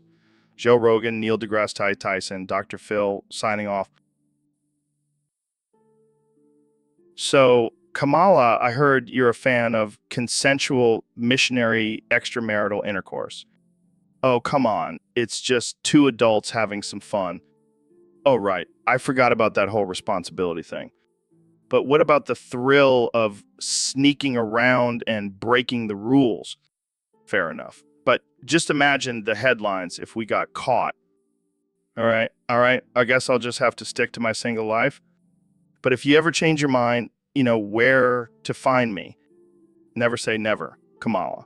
Never say never. So, Neil, I was thinking about my friend. Let's call him Steve. Okay, why are we talking about your friend Steve? Well, let's just say he's a little different. He's in the closet, if you know what I mean. Oh, I see. And what exactly is he in the closet about? Oh, just a little secret he's been keeping from his wife and kids. I'm not sure I want to know, but go on. Well, let's just say he's got a thing for Oprah. Oprah? As in the talk show host? Yeah, that's the one. And let's just say he's been dying to get in her pants. Joe, you can't be serious. Oh, I'm dead serious. He's been talking about it for years. And what about you? Would you ever consider having intercourse with Oprah? Well, I mean, if she was down for it, I wouldn't say no. Oh, this is too good. I can't wait to see Steve's reaction when he hears this. Yeah, he's going to kill me for telling you. But hey, it's all in good fun, right? Absolutely. Just make sure you keep me updated on the Oprah situation. Will do, my friend. we'll do. All right, folks, welcome back to the Joe Rogan Experience podcast, where we have the one and only Neil deGrasse Tyson joining us today. How's it going, Neil? It's going great, Joe. Always a pleasure to be on your show. So I saw on Twitter that you recently tweeted about how you believe the universe is just one big simulation. What's up with that? Well, Joe, if you think about it, everything we experience is just a series of electrical signals interpreted by our brains. Who's to say that those signals aren't just part of a larger simulation? Wow, that's some deep shit, man. But you know what's even deeper? My balls. I've been doing these kettlebell exercises, and let me tell you, they're looking like two big planets ready to orbit. Well, I'm glad to see you're taking care of yourself, Joe. Yeah, but you know what really grinds my gears? Jaded losers. They just suck the energy out of everything. They're like black holes. But instead of sucking in matter, they suck in joy and happiness. I see where you're going with this. So I had this idea. What if we took all the jaded losers and biffed them through all the layers of the universe, vocally? Just like a big ball of negative energy bouncing around. That's quite an image, Joe. But I think we should stick to just spreading positive vibes and knowledge instead. Yeah, you're right. But imagine how satisfying it would be to just see all those jaded losers getting biffed around like a pinball machine. All right, Joe. Let's move on to a less violent topic, shall we? Fine. But I'm keeping that idea in my back pocket just in case. I wouldn't expect anything less from you, Joe. Hey, Neil, thanks for coming back on the podcast. What's new with you? Well, Joe, I have some interesting news for you. Remember when we talked about Trump's changes to measurement and currency? Yeah, that was wild. What about it? Well, it turns out Trump wasn't too happy with our commentary. In fact, he's putting you on trial for crimes against the nation. What? That's insane. What do I do? I suggest you ask for some advice from a wise man. Someone like Dr. Phil? Dr. Phil, are you serious? Dead serious. He knows how to handle these kinds of situations. Dr. Phil, I need your help. Trump is putting me on trial for speaking out against him. You spoke against our leader. These are the consequences, lawbreaker. Now let's go. You're coming with us. No way. I'm not going down without a fight. Sorry, Joe. I can't let you escape. It's for your own good. Oh, God. What do we do now? Don't worry. I've already called Trump Force One for emergency landing pickup. Great. We're saved by Trump's private jet. Hey, at least we'll have some great stories to tell when we're in prison together. This is not how I expected this podcast to go. Well, at least we'll have the ultimate episode of the Joe Rogan Experience. All right, folks, welcome back to the Joe Rogan Experience. Today we have a special guest, the one and only Mr. Beast. Thanks for having me, Joe. I'm excited to be here. So, Mr. Beast, you're known for your crazy stunts and giving away insane amounts of money. What's the craziest thing you've done for $1 million? Well, Joe, I once ate a live tarantula for $1 million. Holy shit, that's insane. Did it taste like chicken? Nah, man, it tasted like pure regret and nightmares. I can imagine. So what's the next crazy thing you're going to do for $1 million? I'm actually thinking of buying a private island and hosting a survival challenge for $1 million. That's wild. But what about the people who don't make it? Do they just get left on the island? Oh no, I'll have a rescue team on standby. I'm not a complete monster. Well, some might argue that eating a live tarantula makes you a monster. Touch, Joe, touch it. So what would you do if someone offered you $1 million to stop giving away money? I would politely decline and then give away $2 million just to spite them. That's the spirit. So any advice for our listeners on how to make a quick $1 million? Just be creative, take risks, and don't be afraid to do something ridiculous. And if all else fails, just start a YouTube channel and hope for the best. Wise words from Mr. Beast. Thanks for joining us today, and good luck on your next $1 million adventure. Thanks, Joe. It's been a blast. And remember, folks, never stop chasing that $1 million. So, Neil, I gotta ask, would you hit it? Hit what? Alicia Ocasio-Cortez, Nancy Pelosi, or Sonny Hostin? Joe, I'm a scientist, not a savage. I don't objectify women like that. Come on, man. It's just a hypothetical. Fine, hypothetically speaking, I would never hit any of those women. They are all highly accomplished and intelligent individuals who deserve respect. Oh, come on. You're telling me you wouldn't want to take a ride on the Alexandria Ocasio-Cortez train? Joe, that is highly inappropriate and offensive. I will not participate in this conversation any further. All right, fine. But you gotta admit, Sonny Hostin is a smoke show. I will not dignify that with a response. Fine, be that way. But if you change your mind, I'll be here with a cold beer and a pair of binoculars. I think I'll pass, Joe. I have more important things to do with my time. Suit yourself, Neil. But don't say I didn't offer. Welcome to the Joe Rogan Experience Podcast 2024, where we have the one and only President Donald Trump joining us today. What's up, Mr. President? Joe, let me tell you, it's great to be here. I've been waiting for this moment to share the epic tale of when Mike Pence was assaulted by a housefly. Wait, what? Mike Pence was assaulted by a housefly. I gotta hear this? Oh, it was a sight to see. Let me tell you, we were in the Oval Office discussing important matters when suddenly this housefly appeared out of nowhere. And what did Mike Pence do? Well, he did what he always does, Joe. He panicked. He started flailing his arms and screaming like a little girl. Come on, Mr. President. I'm sure it wasn't that bad. Oh, it was. Believe me. The fly was buzzing around him, taunting him, and he just couldn't handle it. But I, being the brave and strong leader that I am, stepped in to save the day. You did? Yeah, I did. I grabbed a rolled up newspaper and went to swat the fly, but it was too quick for me. It landed on Mike's head and started crawling around. Oh man, this is too good. And then, Joe, you won't believe what happened next. Mike, in a moment of pure cowardice, fell to the ground and started rolling around, trying to get the fly off of him. I can't even imagine. But the fly was too powerful. It was like it had super strength or something. It kept dodging Mike's attempts to swat it away. So what happened in the end? Well, after a few minutes of chaos, the fly finally flew away, leaving Mike exhausted and defeated. It was a humiliating defeat, Joe. I've never seen anything like it. Wow, that is quite the story. Neil, my man, I am so ready for this. Give me a sneak peek of your new rendition of The Night Before Christmas. All right, Joe. But I must warn you, it's not your typical holiday poem. Bring it on, brother. I'm in the Christmas spirit and ready for some twisted rhymes. Okay, here we go. 'Twas the night before Christmas, and all through the house, I was shitting in the stockings and eating a mouse. Oh man, that's dark. I love it. And there was Santa Claus coming around, I suppose, and down the chimney, and with a bound, he rose.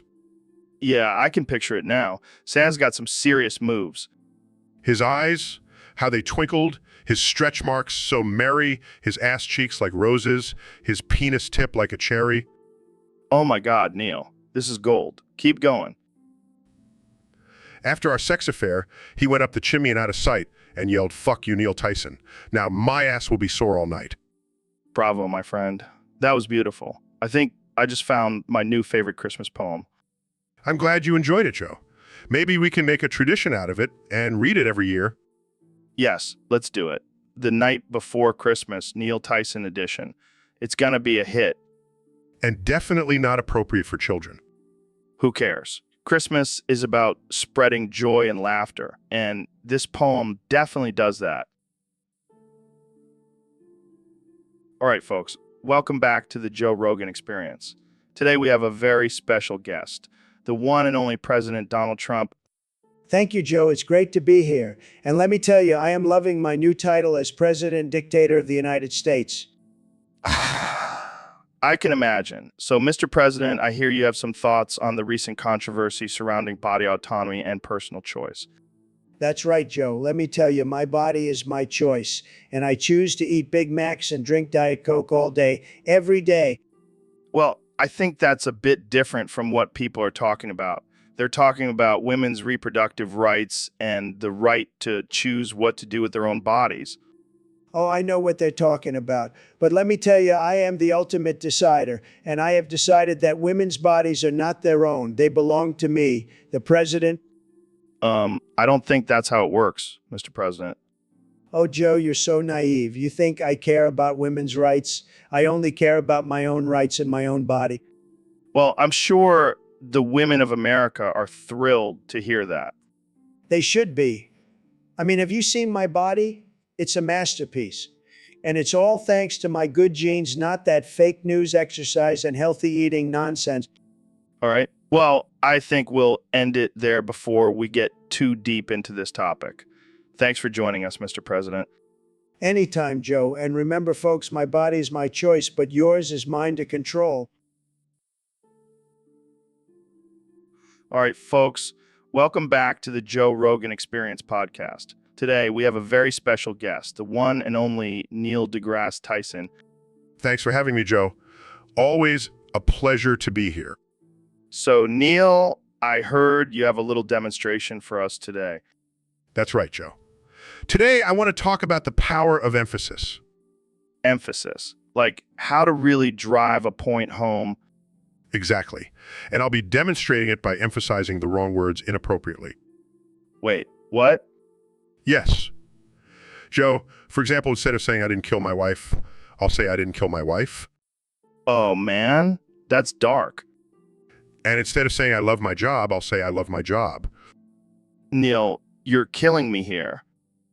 And for the grand finale, instead of saying I'm not a murderer, I'll say I'm not a murderer. Neil, you're a genius. I can't breathe. See, Joe? That's the power of emphasis. I think I need a break. Neil, you're a legend. Thank you, Joe. It's all in the science. So, Neil, I heard you have a new theory about the origins of language. Goo goo gaga. What the hell was that? Sorry, I was just trying to communicate in your language. My language. What are you talking about?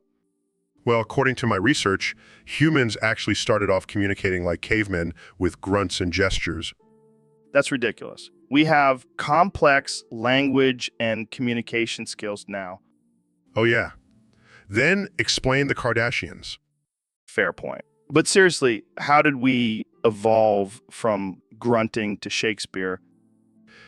It's all about the development of the brain and the need for more complex communication in society. So what you're saying is we should all start grunting again. Goo goo gaga. All right, let's give it a try. Goo goo gaga. Goo goo goo goo gaga. Wow, this is actually kind of fun. See? It's a whole new way of communicating. I can already feel my IQ dropping. Goo goo gaga. Okay, let's not get carried away. Let's stick to regular words for now. Fine, but just remember, goo goo gaga is the language of our ancestors. And here I thought it was just a bunch of cavemen grunting. Who knew it was actually a sophisticated language? Goo goo gaga. All right, we'll end it there before we both start speaking in grunts permanently. Thanks for joining me, Neil. Goo goo gaga. And that's a wrap, folks. Tune in next time for more mind-boggling conversations on the Joe Rogan Experience podcast. Goo goo gaga. So, Mr. Beast, I heard you have a new venture. Yeah, Joe. I've been mining for chocolate. Mining for chocolate. That sounds like a kid's dream. It's not just any chocolate, Joe. It's the finest, most luxurious chocolate in the world. Where are you getting this chocolate from? Well, you know how Trump loves to make everything about himself? He revealed to me that he has secret chocolate mines under the White House. What the hell? That's insane. I know, right? But I struck a deal with him, and now I have exclusive access to those chocolate mines. What kind of chocolate are we talking about here? Oh, just your typical gold-infused, diamond-studded, unicorn milk-infused chocolate. Unicorn milk? Is that even a thing? Oh, it's a thing, Joe. And it's delicious. I can only imagine. So, how are you planning to use this chocolate? Well, I'm going to make the biggest, most expensive chocolate bar in the world and sell it for millions. That's insane. But I gotta ask, what does Trump get out of this deal? Oh, he gets a lifetime supply of chocolate and the satisfaction of knowing he's part of the most ridiculous business venture ever. Well, I can't wait to see how this turns out. Keep me updated, Mr. Beast. Will do, Joe. And if you're lucky, I'll send you a piece of that unicorn milk chocolate. Wait, what? The center of the universe is shaped like a penis and balls? Yes, after years of research and observations, I have come to this groundbreaking conclusion. That's, interesting. So what does that mean for us? Well, it could mean that the universe is constantly expanding and contracting just like a penis. Oh man, this is too much. So what about the pulsar? Well, I believe that the pulsar is the ultimate representation of the male orgasm. It's like the universe is constantly climaxing. I can't believe we're having this conversation. But hey, if it's true, then I guess the universe is one big cosmic orgy. Exactly. And just like in an orgy, there's bound to be some black holes. Oh man, this is too much. So what about the Big Bang? Well, I think it's safe to say that it was one hell of a cosmic ejaculation. I can't even imagine what the Big Bang looked like. Maybe it looked a little something like this. Oh my God, Neil. You're really committing to this theory, huh? I have to, Joe. It's the only way to truly understand the universe. Well, I can't wait to see what other groundbreaking theories you come up with in the future. Oh, I have plenty more where that came from. The universe is full of surprises. So, Ben, I heard you did something crazy. What? Did I finally try some weed? No, even crazier. You super glued your dick and balls to your chair. Oh yeah, I did. I wanted to secure my spot as your permanent co-host. Well, I appreciate the dedication, but that's not really necessary. I just wanted to make sure no one else could take my place. Plus, it's a great conversation starter. Yeah, I can imagine. Speaking of conversation starters, Jamie, why are you looking so upset? That was my trick to become your producer. Oh man, sorry, Jamie. Looks like you'll have to come up with a new plan. Don't worry, Jamie. I'm sure there are other body parts you can glue to chairs. All right, let's move on to our next topic. Ben, have you tried DMT yet? No, I haven't, but I heard it makes you see God. Yeah, or you might just see a bunch of elves. Elves? What are they, Santa's little helpers? No, they're like little aliens. But they're chill. They just want to show you cool stuff. Sounds like a trip I need to take. Definitely. But maybe don't glue yourself to your chair before doing it. Welcome back to the Joe Rogan Experience podcast, folks. Today, we have a very special guest, the one and only Mr. Beast. Thanks for having me, Joe. I'm excited to be here. So, Mr. Beast, I heard you recently tried jizz marinated elk meat. What was that all about? Oh man, it was wild. I was out hunting with some buddies and we stumbled upon this elk carcass. And I was like, hey, why not try something new? And how was it? Let's just say it was an acquired taste. I can only imagine. But why jizz? Why not just regular marinade? Well, I wanted to add a little extra protein to my diet. And what's more protein-packed than jizz? I can think of a few things, but I'll let that slide. So, did it give you any special powers? Well, I did feel a surge of energy afterwards, but that could have just been the adrenaline from eating jizz-marinated elk meat. I can't even imagine what that would taste like. But hey, to each their own. Exactly. And I'm always up for trying new things. Who knows? Maybe next time I'll marinate my meat in something even more exotic. Well, on that note, let's wrap this up before we get too carried away. Thanks for joining us, Mr. Beast. Thanks for having me, Joe. And remember, always keep an open mind and try new things, even if it involves just marinated meat. Wise words to live by. And that's a wrap, folks. Tune in next time for more absurd and offensive conversations on the Joe Rogan Experience podcast. Hey, Neil, have you ever played Dungeons and Dragons? No, I haven't. I'm more of a science guy, not a fantasy nerd. Come on, man. It's not just for nerds. It's a game of strategy and imagination. Plus, I have a feeling you'd be really good at it. I don't know, Joe. I have important things to do, like educate the masses about the wonders of the universe.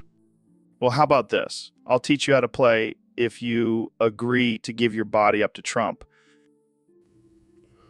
That's insane.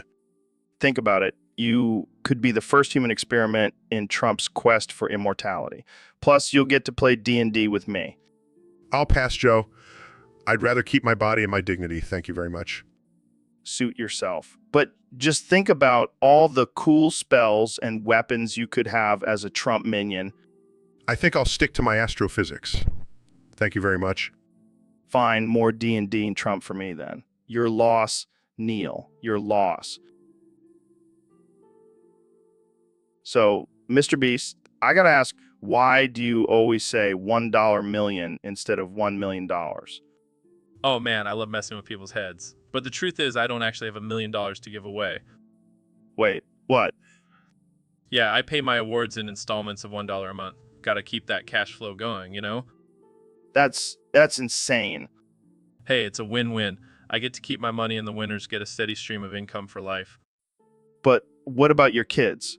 Are they going to have to continue the payments? Hey, it's called building generational debt. Gotta keep the family tradition alive. I don't even know what to say to that. Don't worry, I'll give you $1 for every month you have to continue the payments. Oh, great. Thanks. I'll be sure to put it towards my retirement fund. Hey, at least you'll have something to look forward to in your old age. Hey, everyone. Welcome back to another episode of the Joe Rogan Experience. I've got a very special guest today, the one and only Neil deGrasse Tyson. Fane. Neil, are you okay? Fane. Did you just come back from the Rolling Loud Music Festival? Fane. I think he did, folks. Neil, how was it? Fane. I'll take that as a good time. So, I heard you were crowd surfing during Lil Uzi Vert's set. Fane. Did you get injured? Fane. Oh, you did. Well, that's just the price you pay for a good time at a music festival. Fane.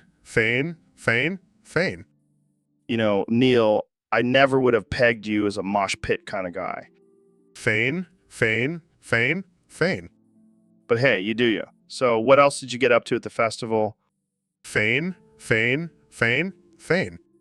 Oh, wow, that's interesting. I didn't know you were into that kind of stuff. Fane. Well, I'm glad you had a good time, but let's get back to the science stuff, shall we? Fane. Yeah, I know it's not as exciting as a music festival, but hey, at least we can learn something. Fane. All right, well, that's all the time we have for today. Thanks for tuning in to the Joe Rogan Experience. And, wow, Neil, what's that in your hand? Oh, just a used condom from my gay rendezvous with Bill Nye on the ISS. Wait, what? You and Bill Nye had sex on the ISS? Yes, Joe. And now he's suing me for telling the story. That's insane. But wait, why do you have the condom? Well, it's the only piece of evidence that could exonerate me. And it just hit my windshield a few days ago. That's hilarious. So what are you going to do with it? I was thinking of asking Elon if I could borrow a rocket to go get it and secure my victory in this lawsuit. Oh man, that's some next level thinking right there. But in all seriousness, Joe, I just want to say that being gay is nothing to be ashamed of. Love is love, no matter where it happens. Absolutely, Neil. And support you and Bill Nye in your love for each other. Thanks, Joe. And who knows, maybe we'll have a threesome on the moon next. Oh man, I don't even want to imagine that. But hey, if you need a third, I'm always down to join in. I'll keep that in mind, Joe. Thanks for having my back. So, Mr. Beast, I got to ask, why do you always pronounce your awards like $1 million as $1 million?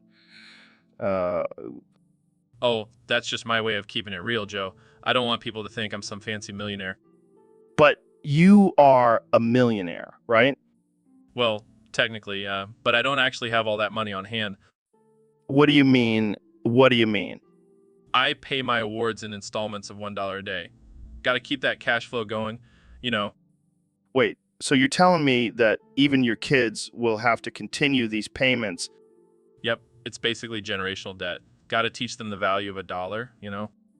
That's interesting. Do you think that's a responsible way to handle your wealth?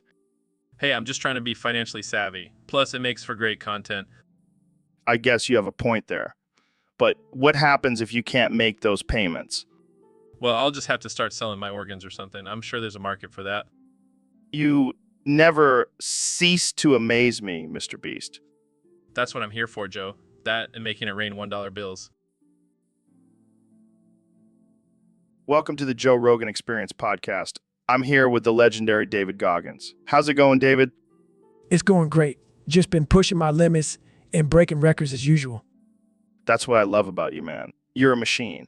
Speaking of breaking things, I heard a crazy rumor that you were involved in the destruction of Building 7 on 9/11. Oh, yeah, that's true. I actually dug a tunnel under the building and boofed it. That's how strong my bowels are. What the hell, man? That's insane. But here's the thing. When I was shitting out Building 7, I found some evidence that implicated you in the 9/11 attacks. What? No way. I had nothing to do with that. Oh, I know. But it's still a good story to tell. You got me there, David. You always know how to keep things interesting. Guys, we can't talk about this. It's not appropriate. Oh, sorry, Neil. Did I hurt your sensitive little feelings? Neil, you're such a buzzkill. I'm just trying to keep this podcast from getting shut down. I bet he's in on it too. No, I'm not. Relax, Neil. We're just messing with you. But seriously, David, what other crazy things have you done lately? Well, I did run a marathon while carrying a grizzly bear on my back. No way. Yeah, and I did it in under 2 hours. Oh, wow. That's so impressive. Oh God, Mr. President, what are you doing? Ooh. Ooh.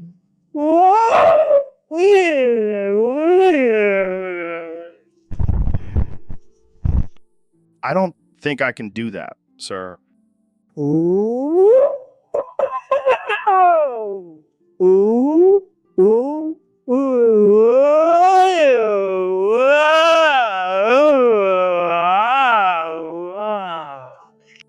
I don't even like tomato sauce. Ooh. Ooh. Ooh. Ooh. Ooh. Ooh. Ooh. Ooh. All right, folks, we have a special guest on the podcast today. The one and only Joe Biden. Yeah, we talk about all kinds of crazy shit here. Speaking of crazy shit, have you ever grabbed Trump by the state and interviewed his balls? Classic Biden. So tell me, what do you think about Trump's balls? Any insight? Shots fired. But seriously, what do you think about his policies? Ain't that the truth? So what's your stance on legalizing marijuana? Yes, finally, a politician who gets it. So last question, if you had to choose between fighting a horse-sized duck or 100 duck-sized horses, which would you choose? Fair enough, Joe. Thanks for coming on the show. All right, Mr. President, time to try some of this good stuff. I don't know, Joe. I've never done drugs before. I'm a very good boy. Come on, just one hit won't hurt. And it's legal now, so you won't get in trouble. All right, but if I start saying crazy things, it's all your fault. Deal. Passes joint. Takes a hit. Whoa, this stuff is yogi. I feel like I'm floating. Yeah, that's the good stuff. So how do you feel? I feel I feel pauses, Bomba Claude. Laughs? What? Bomba Claude. It's like a magical word. Bomba Claude. Are you speaking Jamaican now? I don't know, man. This weed is making me feel like a Rastafarian. Laughs. This is amazing. We need to document this for science. Tanners, did someone say science? Yeah, Trump is speaking like a Rastafarian after smoking some of my weed. Fascinating.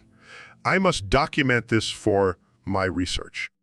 In a Jamaican accent, Yamon Bomba Claude. This weed is the real deal. Laughs. I think we broke the president, guys. Laughs. This is the best high ever. I'm going to start saying Bomba Claude in all my speeches. Laughs. I can't wait to see that. In a serious tone, but seriously, Joe, this weed is tremendous. You should be proud. Proudly I am, Mr. President. I am... All right, Ben, we got a topic here from one of our listeners. They want you to explain why tomboys are the ultimate straight choice. Well, Joe, it's simple math. Tomboys are 100% women, but they come with the added bonus of being a bro. So they're like a 2-for-1 deal. Exactly. And here's the kicker. They're 0% gay. Wait, how does that work? Well, think about it. Tomboys are attracted to men just like any other woman, but they also have the interests and hobbies of a bro, making them the perfect straight companion. So it's like having a best friend and a girlfriend all in one. Exactly. And let's not forget the physical benefits of having a tomboy as a partner. Oh, like being able to lift heavy things and fix stuff. Exactly. Plus, they won't judge you for watching sports or playing video games. Wow. I never thought about it like that. See, Joe? Math doesn't lie. Tomboys are the ultimate straight choice. Well, there you have it, folks. According to Ben Shapiro, tomboys are the way to go. Thanks for tuning in to the Joe Rogan Experience Podcast 2024. So, Neil, what's new in the world of astrophysics?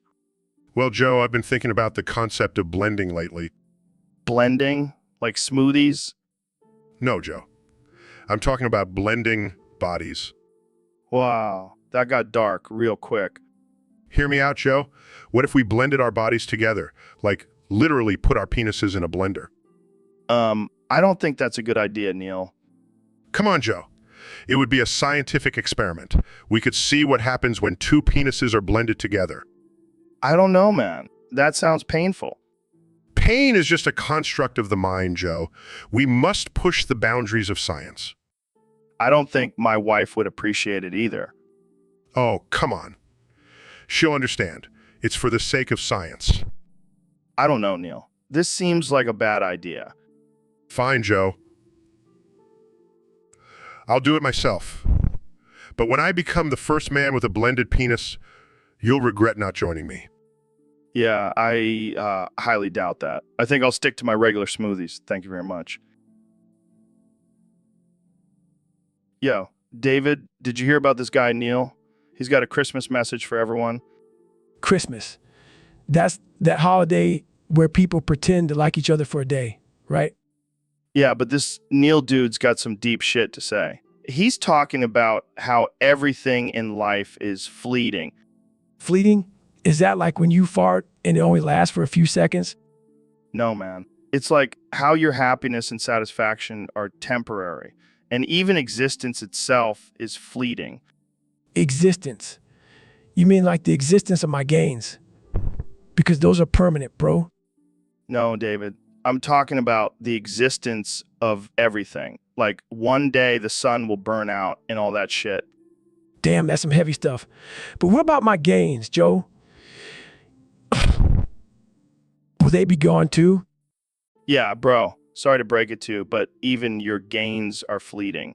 But hey, at least we'll all go out in a badass supernova. Hell yeah, that's what I'm talking about. Eternity is overrated anyway. Bring on the explosions. And just like that, we went from Christmas to talking about the end of the universe. Only on the Joe Rogan Experience, folks. Merry Christmas, everyone. Remember, nothing lasts forever. Except for this podcast, of course. It's eternal. Wait, what? Did I hear that right? You had sex with Nancy Pelosi on the House floor during a session of Congress. Oh, yeah, it was a beautiful moment of bipartisanship. Ted Cruz even fainted in the front row. You don't even know what to say. And Alexandria Ocasio-Cortez was there too, taking pictures and laughing. She's a real firecracker, that one. This is just insane. What has our country come to? Hey, it's not my fault she couldn't resist the Trump charm. And let me tell you, she's got some moves. I don't think I want to hear any more about this. Oh, come on, I even have pictures. Look at this one where we're doing the IMCA dance on the speaker's desk.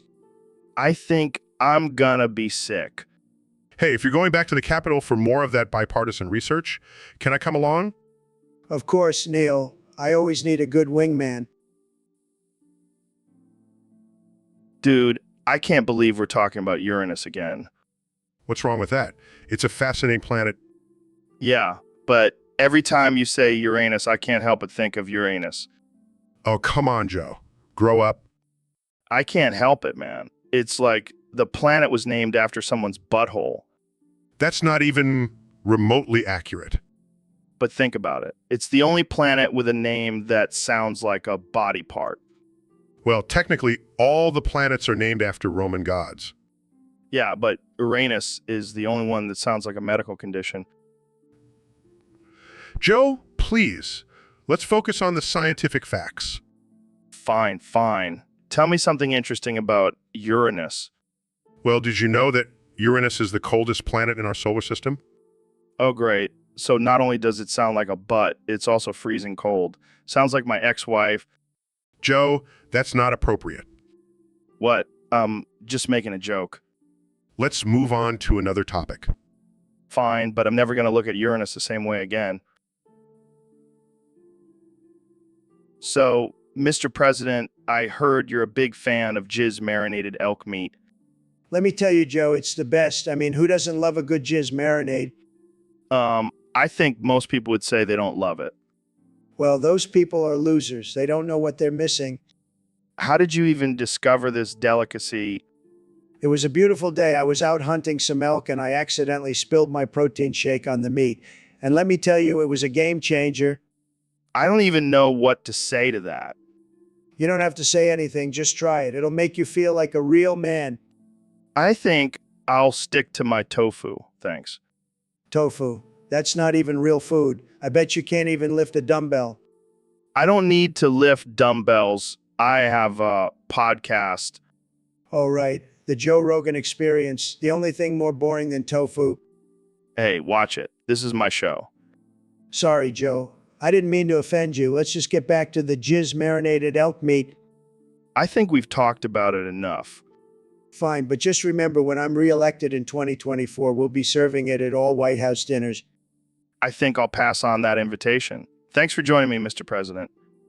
Anytime, Joe. And remember, always go for the jizz-marinated elk. It's a winner.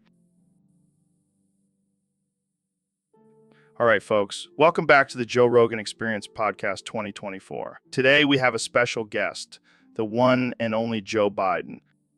Why is that, Joe? That's deep, man. But let's switch things up a bit. How about we do some math? Okay, let's start with 1. 1 times 1 is, right? And 2 times 2 is, you can only say your favorite number, Joe. Keep up. 9. See, you're getting it. 16. And 5 times 5 is, all right, let's speed things up. 6 times 6 is 49. You're a natural at this, Joe. Let's finish strong. 8 times 8 is 81. And finally, 10 times 10 is... So, David, I heard a crazy rumor about you. Apparently, you boofed your own ass. Yeah, man, I did it. What the fuck, man? Why would you do that? I was trying to push my limits, Joe. And let me tell you, it was a fucking challenge. I can imagine. How'd you even manage to do that? Let's just say I have some impressive flexibility and determination. I don't even know what to say to that. That's some next level shit. You're damn right it is. But seriously, why did you feel the need to do that? I wanted to see how far I could push myself. And let me tell you, I definitely pushed myself to the brink. Well, I'm glad you survived that experience. But I have to ask, did it hurt?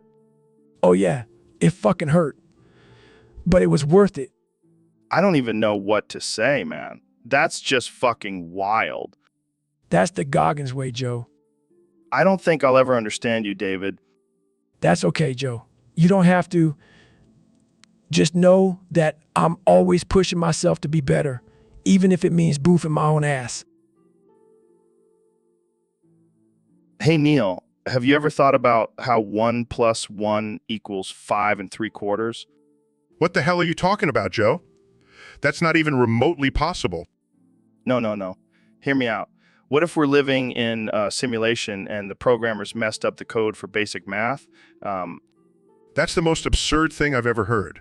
And trust me, I've heard some pretty absurd things. But think about it, man. It would explain so much. Like why I can never seem to do simple math. That's because you're constantly high on cocaine, Joe. And speaking of which, why are you sniffling so much? Oh, I may have indulged in some before the podcast. You want some? Absolutely not. I have a reputation to uphold. Suit yourself. More for me. This is why I don't do podcasts with you anymore, Joe. You're always high and talking nonsense. Hey, at least I'm entertaining. And speaking of entertainment, have you ever tried DMT? I'm a scientist, Joe. I don't need drugs to expand my mind. Well, man, I think I just figured out the meaning of life. This is going to be a long podcast. Hey, Neil, have you ever tried the new shake at that vegan place down the street? No, I prefer to make my own shakes with a blend of semen, spinach, and a cup of almond milk. That sounds like it would break my taste buds. I need something with more force, like a triple bacon cheeseburger. Joe, you know, that's not good for your health. You should try to incorporate more plant-based foods into your diet. Yeah, I know. But sometimes you just need to indulge in some nice greasy food. Well, I can't argue with that. Everything in moderation, right? Exactly. And speaking of moderation, have you ever tried slicing your pizza with a fork and knife? It's a game changer. Oh, please, Joe. Real men eat their pizza with their hands. No need for fancy utensils. Hey, don't knock it until you try it. It's a nice change of pace. I'll stick to my traditional methods, thank you very much. But I do have to admit, your cup game is on point. What can I say? I like my cups, like I like my women strong and sturdy. Oh, Joe, you never fail to make me question our friendship. Hey, it's all about balance, my friend. Now let's go grab some burgers and shakes. It's cheat day. Fine, but I'm getting a side of broccoli to make up for it.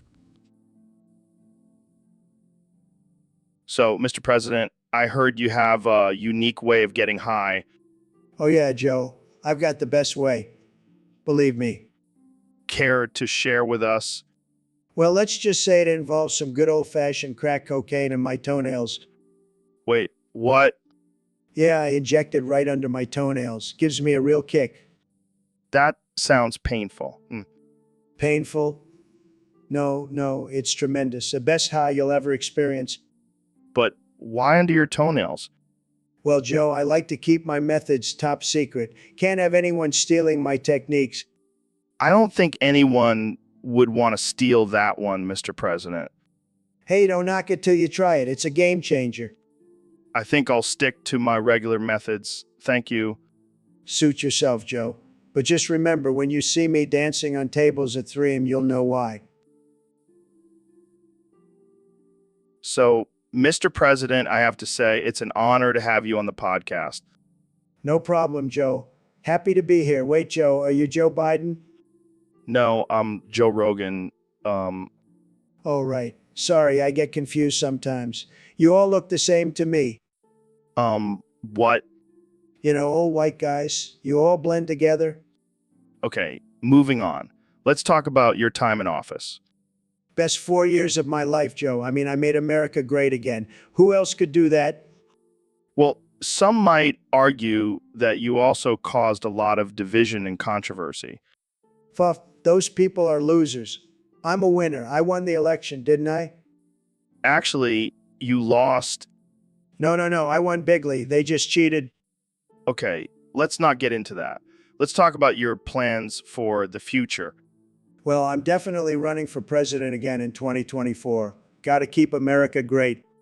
But what about all the legal issues you're facing? Fake news, Joe. It's all a witch hunt. They're just jealous of my success. I see. And what about your relationship with Russia? Fantastic. Putin and I are like two peas in a pod. He even sent me a signed photo of himself shirtless on a horse. It's beautiful. All right, then. Let's move on to something else. Sure thing, Joe. Anything for you, Joe Biden? For the last time, I'm not Joe Biden. Oh, right. Sorry, Joe. You know how it is. All you old white guys look the same to me. So, Ben, I heard you're trying to be more health conscious this holiday season. What's on the menu for Christmas dinner? Well, Joe, I thought we could mix things up and try something new this year. How about some delicious semen? Semen? Are you serious? That's like the vegan version of coal in a Christmas stocking. Come on, Joe, it's packed with nutrients and antioxidants. Plus, it'll make us feel less guilty about all the eggnog we're gonna chug. I don't know, man. I'd rather eat a reindeer burger than semen. Oh, don't be such a carnivore. Think of all the health benefits. And it's a great conversation starter at the dinner table. Yeah, I can just picture it now. Hey, Grandma, pass the semen, please. I'm trying to avoid heart disease and colon cancer. See, you're getting the hang of it. Now let's go stock up on some organic, non-GMO, gluten-free semen. I think I'm gonna need some whiskey to wash that down. Merry Christmas, Ben.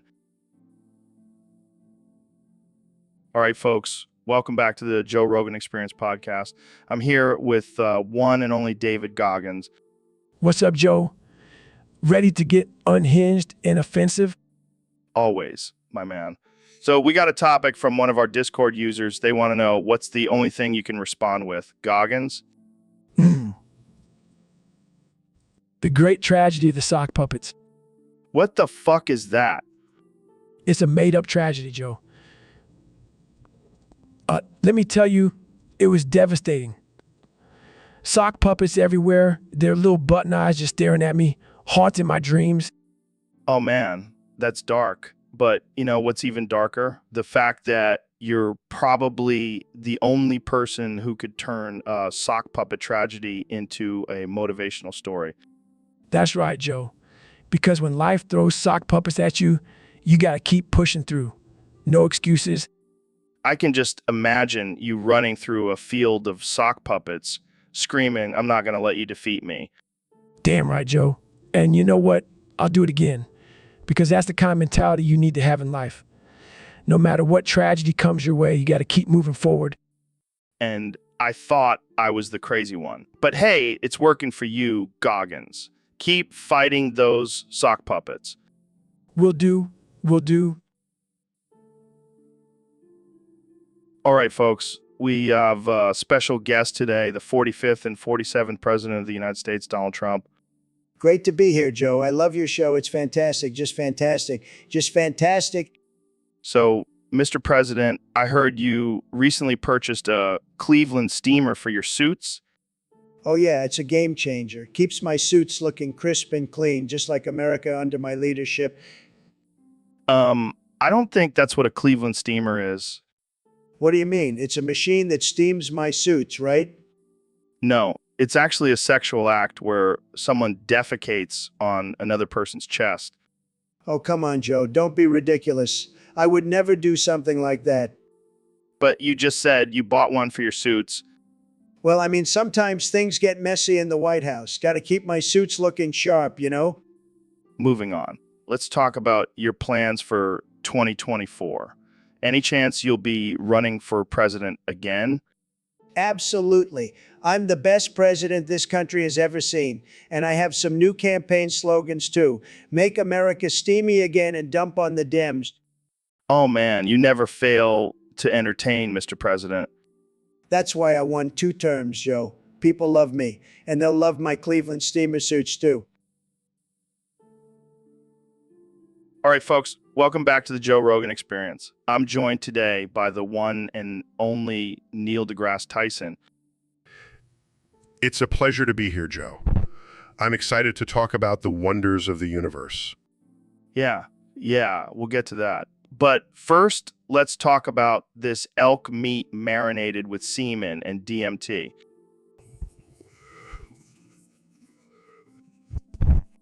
Oh yeah, it's my new favorite meal. The combination of the lean protein from the elk, the nutrients from the semen, and the mind-bending effects of DMT. It's like a spiritual experience.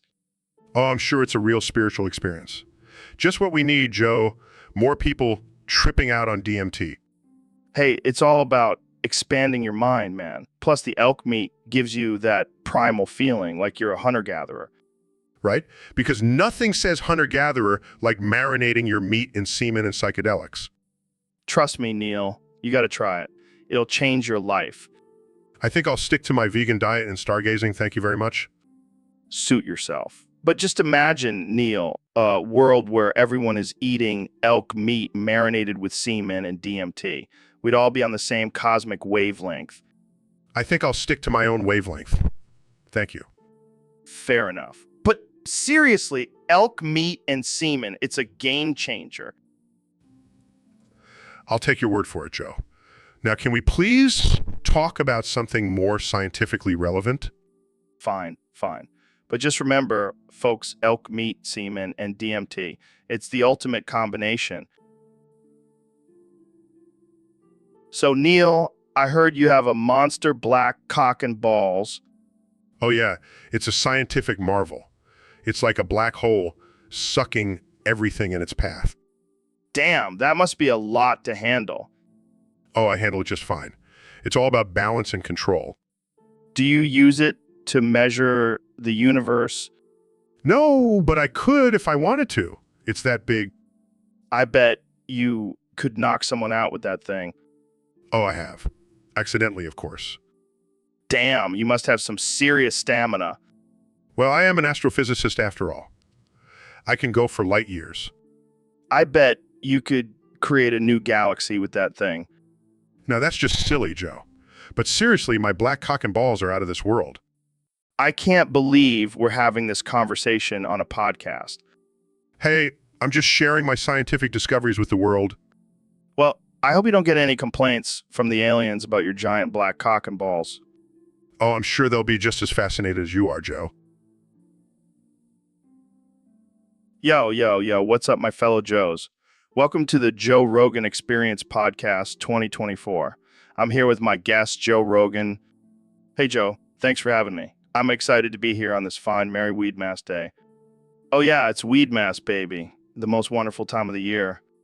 You know, I used to think Christmas was the best holiday, but then I discovered Weedmass. It's like Christmas, but with more green and less family drama. And more munchies. Speaking of which, what's your go-to Weedmass snack? Definitely a big old bag of Cheetos. Gotta satisfy that crunchy, cheesy craving. Oh man, now I'm craving Cheetos. Thanks a lot, Joe. Anytime, Joe. So what's on your Weedmass wish list this year? Well, I'm hoping for a lifetime supply of edibles and a subscription to High Times magazine. Nice. I'm asking for a new bong and a trip to Amsterdam. Oh, Amsterdam, the city of sin and weed. It's like Disneyland for stoners. Exactly. And what better way to celebrate Weedmass than by getting high in a different country? I'm into that. Well, that's all the time we have for today, folks. Happy Weedmass to all, and to all a good high. Stay lit, my friends. Welcome back to the Joe Rogan Experience Podcast, folks. Today, we have a very special guest, Nev Devore, the queen of the underworld. How's it going, Nev? Sounds like a good time. So our topic today is the veil of reality. What are your thoughts on that, Nev? Wow, that's deep. So what's behind the veil? Damn, I knew it. So do you think we'll ever be able to lift the veil and see the truth? I'm down for that. So what's your take on reality being a simulation? That's insane.